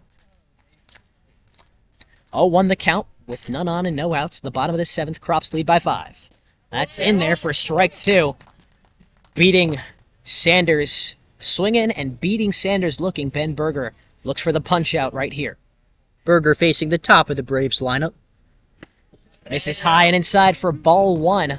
Lefty dealing to righty, but typically is an advantage to the batter, and the batter's seeing it well now. 1-2 the count for the leadoff Sanders. From the windup, he swings and misses. Strike 3. Ben Berger is on fire. Stepping up to the plate. Wow. Reeves. I mean, Number 34. just an absolute bullet slider from Berger there. Seems like he's in complete control of the zone. Even his chase pitches are hitting the perfect spots. Everything clicking right now for number 1. The Berger slider has made a lot of these batters hungry. They walk back to the dugout fruitless and with nothing on their plate. Yeah, if your last name's Berger, you got to have a good slider, right? And you got to have a good sense of humor about that too, right? 0-1 the count with 1 out and none on. The first pitch finds the zone, and the second one catches him swinging. Strike 2. Ben Berger has thrown just 1 ball and 5 strikes now in this inning. Berger, outside of that one mistake that he gave up the 2-run homer on, been near perfect today. The 0-2 with none on. Checks his swing, and it's too low for ball 1. Good test pitch from Berger just to see what Can would swing on. But Can says, I can't. 1-2, 1 out, none on. Crops lead 10-5 in the bottom of the 7th. That slider misses to the outside for the righty for ball 2. Berger working extremely quickly. It's really thrown off the timing of these batters. Here's the 2-2 offering. That one misses low. Good eye from Can. Just barely gets off the corner of that strike zone, low and inside. He just wants the ball and wants to get right back on that bump. The third baseman, Can, knocks his helmet, steps back to the box, gives a practice swing, and we're ready to go on the full count with 1 out and none on. Berger likes the call and delivers from the windup. That is hit on a line over the head of the second baseman, and it falls for a base hit. Can rounds first, and he's looking for 2. Puvel with a long throw. That'll send the runner back, and he settles at first, standing up. A single to get the Braves bats going again. And now it brings up the heart of the order, started with this 3-hole hitter for the Braves. Catcher Halligan. Can really thought about going 2 there. That's a good job by Puvel in center to cut that ball off and keep him at a single. Ran away from him a little bit in that gap in center and right, but Puvel used the strong arm to get that one back in play, and Can lives to run another day with catcher Halligan at the plate. He has an RBI already today. Came back in the first inning. First pitch is in there for strike 1. Lefty dealing to lefty, and the off-speed puzzles Halligan at the plate. Can't put bat on ball for strike 1. So hard to get into hitters' counts when you're facing a guy that's just filling it up like Berger is right now. 1 strike to no balls, 1 out and a runner on.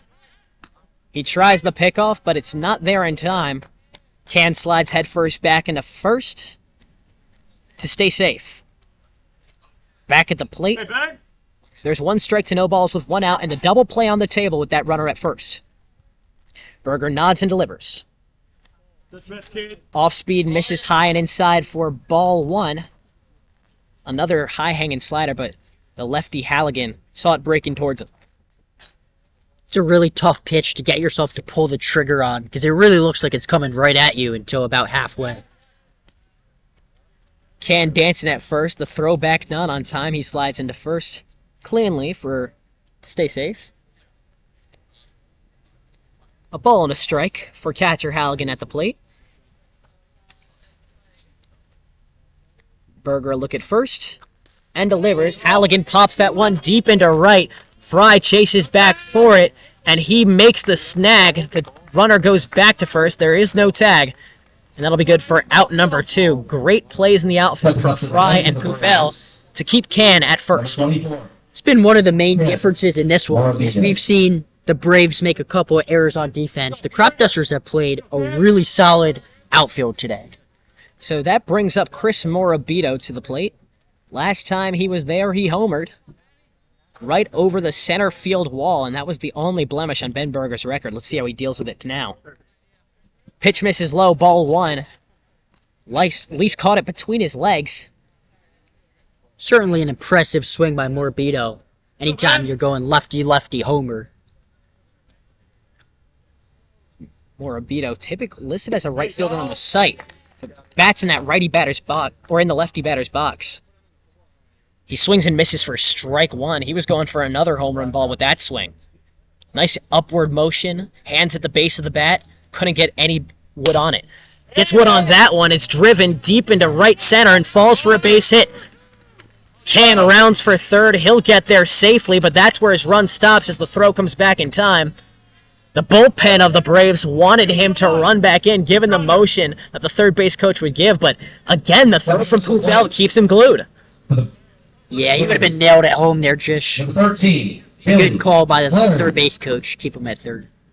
Especially when you're down 5 runs. You don't want to take too many unnecessary risks on the bases. So Ben Berger has been absolutely dynamite on the mound, but Chris Morabito has had his number. That's now 2 hits for the designated hitter. 1 a homer, and this one a single. It'll put runners in the corners. It's the step off for just a second before facing the 5-hole hitter. That's not Quinn Madden. That's a new batter out there. Billy Fluharty. Billy Flaherty. I think it's Flaherty, actually. It's Flaherty? spelled Fluharty. It's a little confusing. It's a little unfair. Swings at the first pitch, fouled off right side, strike 1. Oh, the Rockville native. Look It's at right that. near me, Jish. It's right near you. That's kind of near Olney, too. It's about the town in between, I would say. Yeah, not too far. I know our field is called the First Responder Field of Surf Pro of Rockville, Olney, and Silver Spring. It's kind of a long way away. The Steeler tries to go to second, but he falls, and they're just going to let him have it. That was a little weird. I understand you're trying to keep the run at third, but that looked like that could have been an easy host, and that would have ended the inning. He was sitting on his butt there. 1-1. In there for strike one. But that is a good point, Jack. I think he ran at him. If he makes that throw, then that gives Can the green light from third to jog in. Even though the runner tripped and fell, sure, it might be an easy out, but that gives up another run. 2 outs in the inning. The 1-2 misses high and away, and yeah, I mean, if you tag him out, that does freeze the run. I think the play there is loose just to run at him. He was caught in no man's land on his butt. Flaherty cracks that one deep into right. Frey backpedals to the warning track and makes the grab for out number 3, so all's well that ends well. The Cropdusters hold on to a 10-5 lead after 7 and look to add on some insurance in the top of the 8th inning when we return on YouTube. It's Jish Sokolsky and Jack Feldman.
The score has been 10-5 for what seems like years, and the Cropdusters are the team that is leading.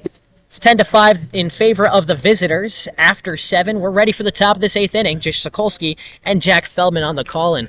What a game, what a bounce-back game it has been thus far for the Cropdusters. We'll see if now is when their offensive explosion happens with the heart of the order up. It's really been a complete game. The pitching has been really solid. Schenning kept them in it. Berger flat-out dominated. Offense, top and bottom, the entire lineup picking each other up, putting up 10 runs here in 7 innings. So, some nice defensive plays. Just the complete game for the Cropdusters. It's Carter Hines, the righty second baseman, up to bat. He takes one low and inside for ball 1. To pitch for the Braves, it's still number 17, Ryan Higgins of Carson Newman College. Had himself quite a good inning last time. Forced weak contact, found strikes, but doesn't there. Ball 2 misses low and away on the curveball. And this is just the heart of the Cropdusters lineup. You got the 3, 4, 5 hitters coming up. Just no easy outs for Higgins. 2-0, that's kept on the ground to third, and the hot corner defender can't handle it. Can't make the throw. Hines will be safe at first on an infield hit.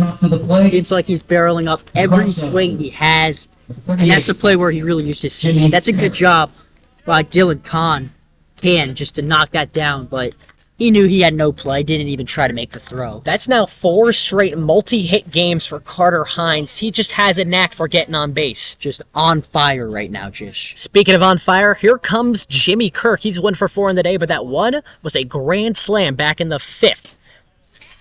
Or in the 4th, excuse me. He takes one inside for strike 1, the off-speed to the top inside corner. Catches Jimmy staring at it.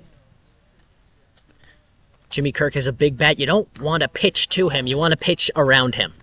The 0-1, runner goes. It's in there for a strike. Hines pops down and is safe at second. The throw was on time, but the tag could not bring out the second baseman, and that takes a double play off the table, Jack. Jish, I was just about to say that. Hines is a guy we could see steal. We saw his speed busting down the line on the infield single, and we see it there again on the stolen base. A lot of speed in this Cropdusters lineup. Ryan Boma, one of them, he's on deck for Jimmy Kirk, who's down 0-2 at the plate with no outs and a runner at second. Higgins takes a look back and delivers. Kirk delivers one deep into center again. Center fielder tracking back at the wall, and it's gone again! Jimmy Kirk's second home run of the day. This one brings in two. How about it? Right to that same exact spot in center field, Jimmy Kirk is out of this world, Jack. It's 12-6 Cropdusters in the top of the eighth. Jimmy Kirk is absolutely unconscious right now. The bullpen is loving it. The dugout is loving it. Everybody is loving what Jimmy Kirk is doing right now, Jish. It's 3 home runs for Jimmy Kirk on the year. 2 this afternoon, coming on an 0-2 count. Found one he could put a bat on, and that's always a dangerous sight. He's up to 3 home runs on the year. He hit 5 all of last season. He's only played in 3 games. He's got 3 home runs. Can't do much better than that, Jish. That's consistency. It's 12-6 Cropdusters in the top of the eighth. Boma up to bat. Takes both pitches. One's a ball, one's a strike. Both in the lower part of the strike zone. The scoreboard turns off, but we got you covered. Don't worry. Looks like Jimmy Kirk may have broke the scoreboard. Perhaps, as Boma continues to pour it on with a base hit of his own. Cracked one into left field, and he'll stop his run at first to put a runner on still with no outs, and the wheels are starting to come off for this reliever as well, Ryan Higgins. Just an absolute offensive onslaught by this only Cropdusters team here. Really putting it all together offensively. We've seen power. We saw the infield single by Hines, stealing his way to second, manufacturing a run.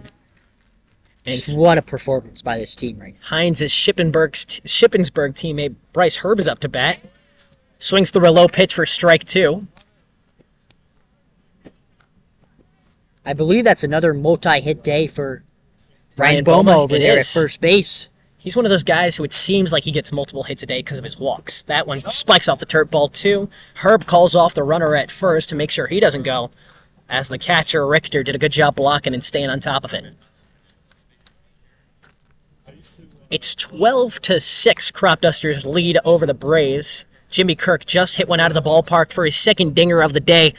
It's a 2-run shot in the top of this eighth. Hines stares at one outside the zone, ball 3. A full count for Bryce Herb. Excuse me, not Carter Hines. He came in on the home run ball.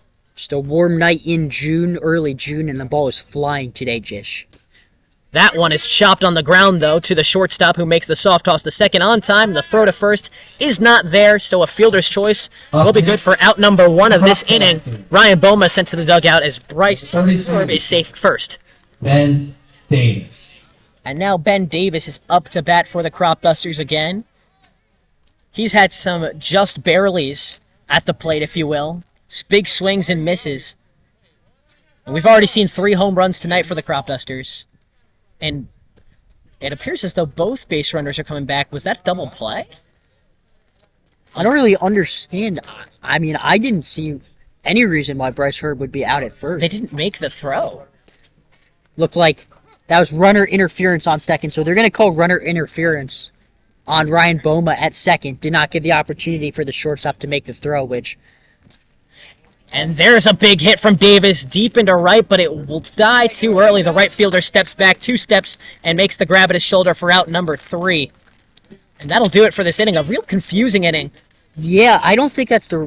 I mean, I guess that's the correct call there at second, but it seemed like Herb was going to beat that out for to be safe there at first anyway. I think it was the slide from Ryan Boma, perhaps got into the leg of the fielder. That's a no-no. You can't do that. So that that fabricated the double play, and then the third out came from that flyout from Ben Davis, as you just heard. But still a fruitful inning for the Cropdusters. 2 came in off a home run ball from Jimmy Kirk. He continues to absolutely rake for these Cropdusters. It's 12-6 midway through the 8th inning, and we've got a new pitcher on the mound for the Cropdusters. Stay with us for the bottom of the 8th to see how this one plays out.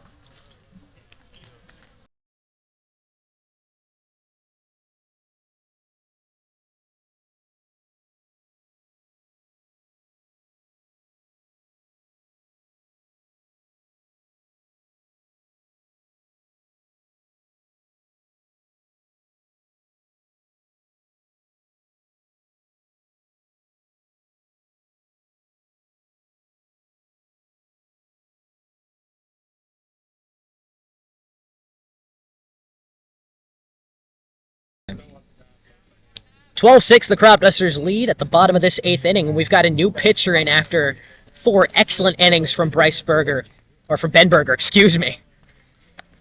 Only 2 runs allowed and ample strikeouts. Now it's Pavlos Piparakis, the lefty from Troy, coming in relief, and there's also a change behind the plate.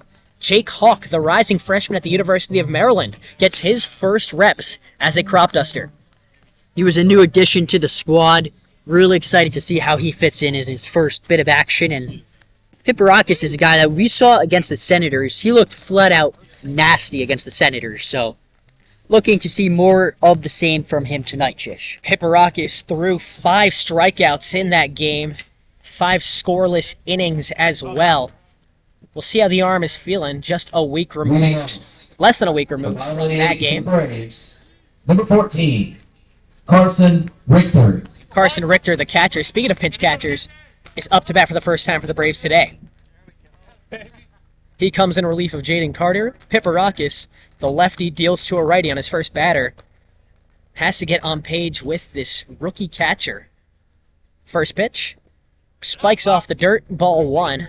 Good block from Hawk, though. So it's a nice way to say welcome to the game, a ball in the dirt. 1-0 the count for Piparakis. From the windup. Velocity, but to the outside, it's ball 2.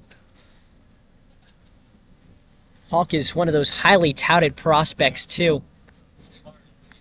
Participated in the New Balance Future Stars Series in Texas, despite being from Maryland, Ellicott City. Piparakis throws his first strike. Went to Loyola Blakefield, traditionally known as a lacrosse powerhouse. But the baseball team lost in the state championship. The off-speed finds the bottom left corner of the zone. Piparakis working all parts of the strike zone for strike 2. 2-2, no outs, none on. That misses low and inside, ball 3, a little bit more mustard on that one. The fastball just barely above the earth, and now Richter has a full count to lead things off for the Braves. The 3-2. Swing and a miss, strike 3, Piparakis. It didn't take long, but he's already got his first strike of the day and his 6th of the season. That's tied for first on the Cropdusters. It's been an absolute strikeout machine to start this one. Kevin Rose. And you got to credit Jacob Hawk as well. A good frame job on that last strike, right on the corner. He did a good job keeping his glove in the right spot. Not bad for an 18-year-old. Hawk's going to go out, have a conversation with his pitcher.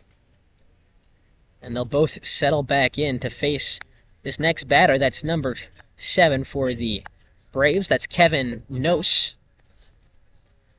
Had a blunder in right field to allow a base hit earlier this game. That really should have been a routine fly out. Takes one low in the dirt for ball 1. At the plate, he's been fine. He has a hit today, an extra base hit. He had a double earlier in this contest. Brought in a runner back in the 2nd inning. Piparakis with a deep breath and the delivery.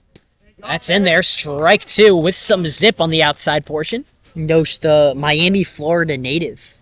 It's a long way to travel. Another long way to go. We've got Texas. We've got Florida in the house. Some Massachusetts.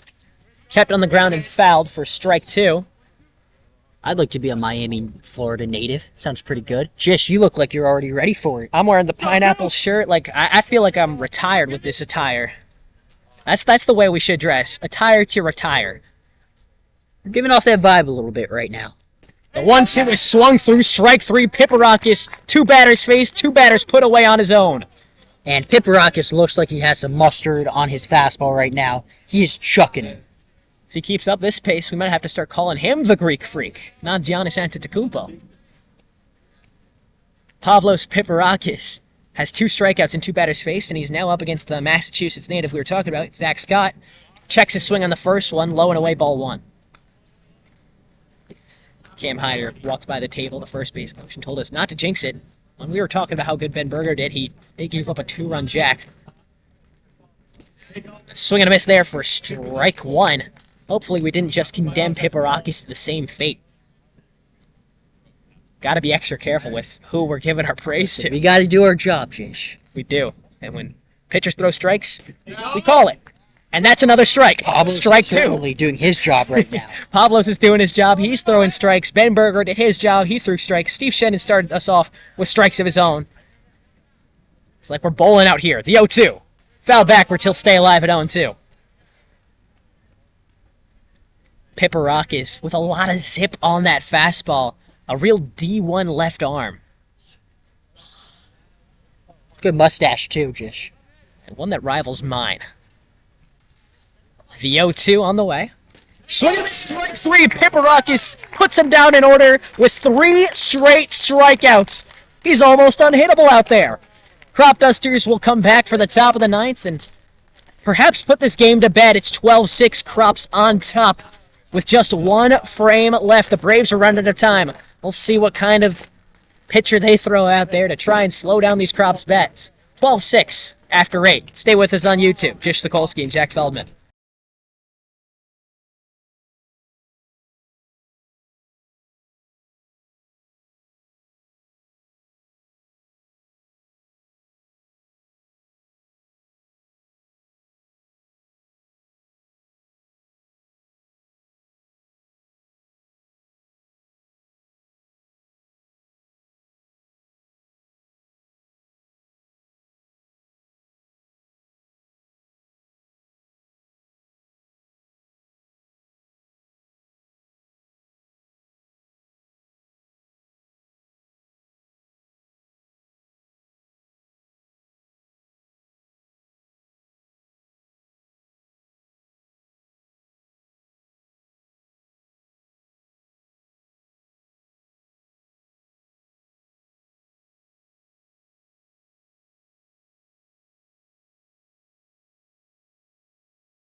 New pitcher in for the Braves as they look to close the door on the Cropdusters. Although they are down at 12-6 in the top of this 9th. I'm Jish Sokolsky. This is Jack Feldman to my right. It's Graham Jones out to pitch for the Braves. The righty from Marymount University will deal to a new Cropdusters batter. It's Jacob Hawk, the catcher who just came in, making his first at-bat in a Cropdusters uniform. I think we're all very anxious to see the Maryland commits' first at-bat as a Duster. I was looking at his Twitter, Jack, and boy, this guy can hit nukes. You talk about Jimmy Kirk. He's had 2 home runs today, and the last game that Hawk documented on his Twitter, he hit 2 bombs, caught 2 runners stealing. He's got it in him. Pretty good game there. It takes a lot to start for one of the best high school teams in the country, and Hawk's got it. Loyola Blakesfield. I have my notes here. Hits nukes. We'll see if he can do that. Leading off this 9th inning, he takes one high and inside for ball 1. Good eye from the freshman. He just looks confident in the box. A lot of times you see freshmen get in there a little bit nervous. He doesn't really seem to have any of that. He just seems like he steps into the batter's box and he owns it, Jish. A closed-off batter's stance. Elbows in. The 1-0. He pops one, towering and coming down in the left side of the infield. Shortstop calls off everybody and makes the play for out 1. A.J. Labriciano for the Braves getting under that and putting him away. 1 up, 1 down. That's all you can ask for if you're the pitcher, Graham Jones. Number 24. Can't do much better than that. Now it's Griffin Puvel, bottom of the order hitter. Has provided some offense for these Cropdusters, though. The Rider University outfielder. Hit a nice double to open the scoring earlier this game and walked his previous at-bat. He's got 1 out and none on. Takes the first pitch high and away. Ball 1. Fastball doesn't catch the Rider Bronco chasing it. 1-0 with none on. 1 out, and the Cropdusters lead 12-6. Check swing is fouled off for strike 1. It hit the skinny part of his bat. Just a little emergency hack there, a little excuse me. Don't think he intended to go around on that one. It just kind of accidentally found his bat. Definitely. The 1-1 there on a high pitch. Here it comes. That one goes low, but a swing and strike 2 puts Griffin Puvel down in this count. He'll need to take a minute before stepping back into the righty batter's box. It's a nice slider by Graham Jones, just buried in the bottom part of the zone. The 1-2. Same spot, different result. Puvel doesn't swing, ball 2. Jones tried to double up there with the same pitch. Puvel did not chase. Batter and pitcher feeling each other out. The 2-2 for Puvel. Jones stands tall and delivers from the windup. It's kept on the ground and chopped to the third baseman. Can makes the throw across the diamond, and it beats the throw, the run just barely for out 2. So 2 up, 2 down for the Cropdusters. Still with a 12-6 lead, but Braves pitching, that's all you can ask for. Great, Josh Reinhold. Josh Reinhold up to bat with a home run earlier this game to complement a single. He's 2 for 4 in the day, had a strikeout and a walk as well. Boy, a dead center home run too, some serious power. All 4 home runs we've seen today, 3 from the Cropdusters, 1 for the Brave, have gone over that center field wall. Reinhold sends it backwards for strike 1 on the first pitch. And Reinhold has been the quintessential leadoff guy for these Cropdusters all season. Came into the day hitting .500. Has continued that thus far today. Shown some great prowess defensively and with his speed. The 0-1. High and inside ball 1. Was caught stealing earlier today, but his only blemish in a base running pack as well. You know, you talk about 5-tool players. He's about as consistent as it gets, Josh Reinhold from Christopher Newport University. You gotta wonder if D1 schools can come sniffing his way, because he's definitely got the talent for it. Can really do it all out there on the baseball diamond. The 1-2 misses high. The 1-1, missed high and inside for ball 2. Just looking around the Ripken League, the Aces have taken down Big Train 7-5, so that game is final. And that was the last undefeated team, so the Big Train undefeated no more. Strike 2, called on the inside lower corner against Josh Reinhold. And I'm looking at the scoreboard here, too. The Giants are destroying the Grays, 19-1 in the bottom of the 7th. You got to wonder when Mercy Rule comes to effect. I feel like that game's been going on forever. Reinhold chases a ball, weakly hit down the third base line. The run, it does not beat the throw. An impressive play from the pitcher, running down the third base line and making the turnaround throw on time and on the money for out number 3. A valiant effort from Reinhold, but that'll bring us to the bottom of the 9th inning. No runs coming across for the Cropdusters this time. It's 12-6. The Braves have a steep hole to climb out of, and only 3 more outs to do so. We'll see if they can get it done when we come back after this break on YouTube.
Three outs stand in the way of the Cropdusters and victory. I'm Jish Sokolsky. That's Jack Feldman. Ready to bring you the bottom of the 9th. The Cropdusters have a 12-6 lead over the home team, Metro South County Braves. And Jack, we've talked about it. It's just been a complete game for the Cropdusters to this point. Absolutely. It's Pavlos Piparakis looking to shut it down for the Dusters. Just an absolute offensive explosion for the Cropdusters today. Good signs to see. You're a Cropdusters fan. Cropdusters have scored in double-digit runs in now 3 games. The first pitch from Piparakis to the pinch-hitting lefty, number 3. Let me get you a number on that. I believe that's actually a pitcher. That's Sokolsky. Sends one out over the left field line for a foul ball and strike 2. And Piparakis has been absolutely phenomenal thus far. 3 batters faced, 3 strikeouts, and he's 1 strike away from making it 4 for 4. Go 2. 0-2 the count. No outs. Checks his swing. It's too high. Ball 1. Just so many positives you can take out of this one, Jish. Offensively, Ryan Boma continues to hit. Josh Reinhold, Jimmy Kirk have been phenomenal on the pitching side. Piparakis looks great. Swing and a miss. Strike 3. He's out of there. Get me some Wendy's. That's 4 for 4. 4 batters faced, 4 strikeouts for Pavlos Piparakis. He is really shaping up to be a dominant pitcher for this team. How about Ben Berg?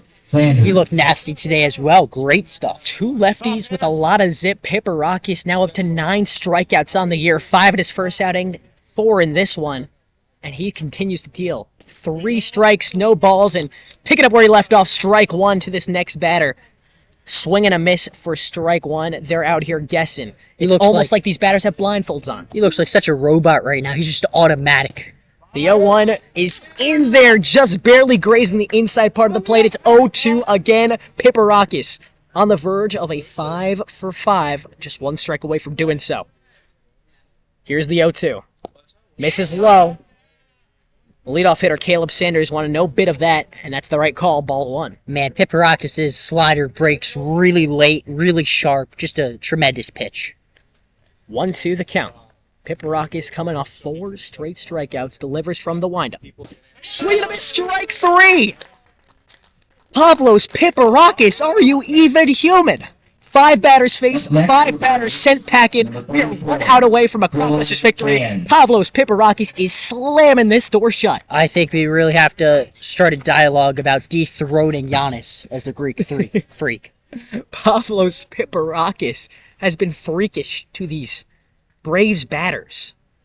He's 1 out away from ending it, and he starts off strong with a strike low in the zone on the fastball.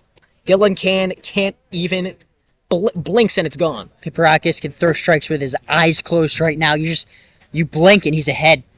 The 0-1 count. You ever hear of aura? Piparakis has plenty of aura right now.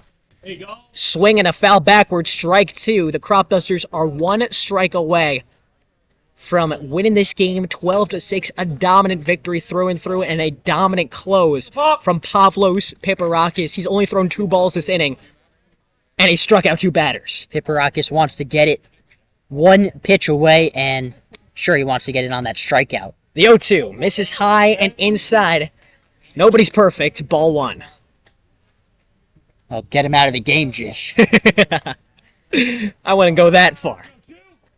1-2 the count. None on and 1 out away from a Cropdusters victory. That is lined to the foul area to stay alive at 1-2. Good fight from Dylan Can, not giving up on this game. The third baseman from NJIT. Hey, shout out Jersey. He's been on the base paths a few times today. He's been a dangerous hitter for them.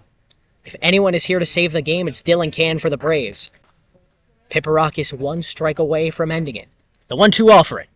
Too low and inside, a ball 2.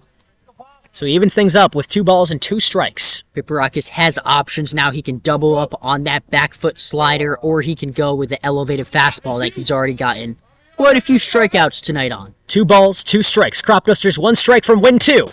That's kept on the ground to short. Reinhold fields it from the ground, makes the throw across on time and on the money for out number 3, and that's all she wrote. The Cropdusters come down to Virginia and snatch a 12-6 victory over the Metro South County Braves. A dominant performance on offense, on defense, in every category you can even imagine on the base paths, Jack. Absolutely front to back, Cropdusters never really in doubt. Jish, you mentioned it, just all facets of the game. The Cropdusters were unbelievable tonight. The offense has continued to be impressive. We saw some absolutely dominant pitching performances from Ben Berger and Pavlos Piparakis coming in. At the end of the game, this team might have found their closer, you might say. This team definitely has found their closer. That's 2 straight games that Pavlos Piparakis has thrown 5 strikeouts in relief. He was phenomenal today, but how can you talk about this game without talking about Jimmy Kirk's huge bat? 2 home runs today, 1 a grand slam, 1 a 2-shot. That's 6 RBIs. Half the team's runs came from the designated hitter. Jimmy Kirk continues to be phenomenal. 2 home runs today, and he's just staying on course. This is what he does. He destroys the Ripken League. And why should his 3rd year be any different? Great pitching, great batting, a great team win for the Cropdusters. They take it 12-6 down here in Lorton, Virginia. For Jack Feldman, I'm Jish Sokolsky. Thanks for tuning in here on YouTube. Be sure to catch our next game tomorrow at 5 p.m. versus the DC Grays. We'll have the similar style, radio style coverage of it. Thank you for joining us, and have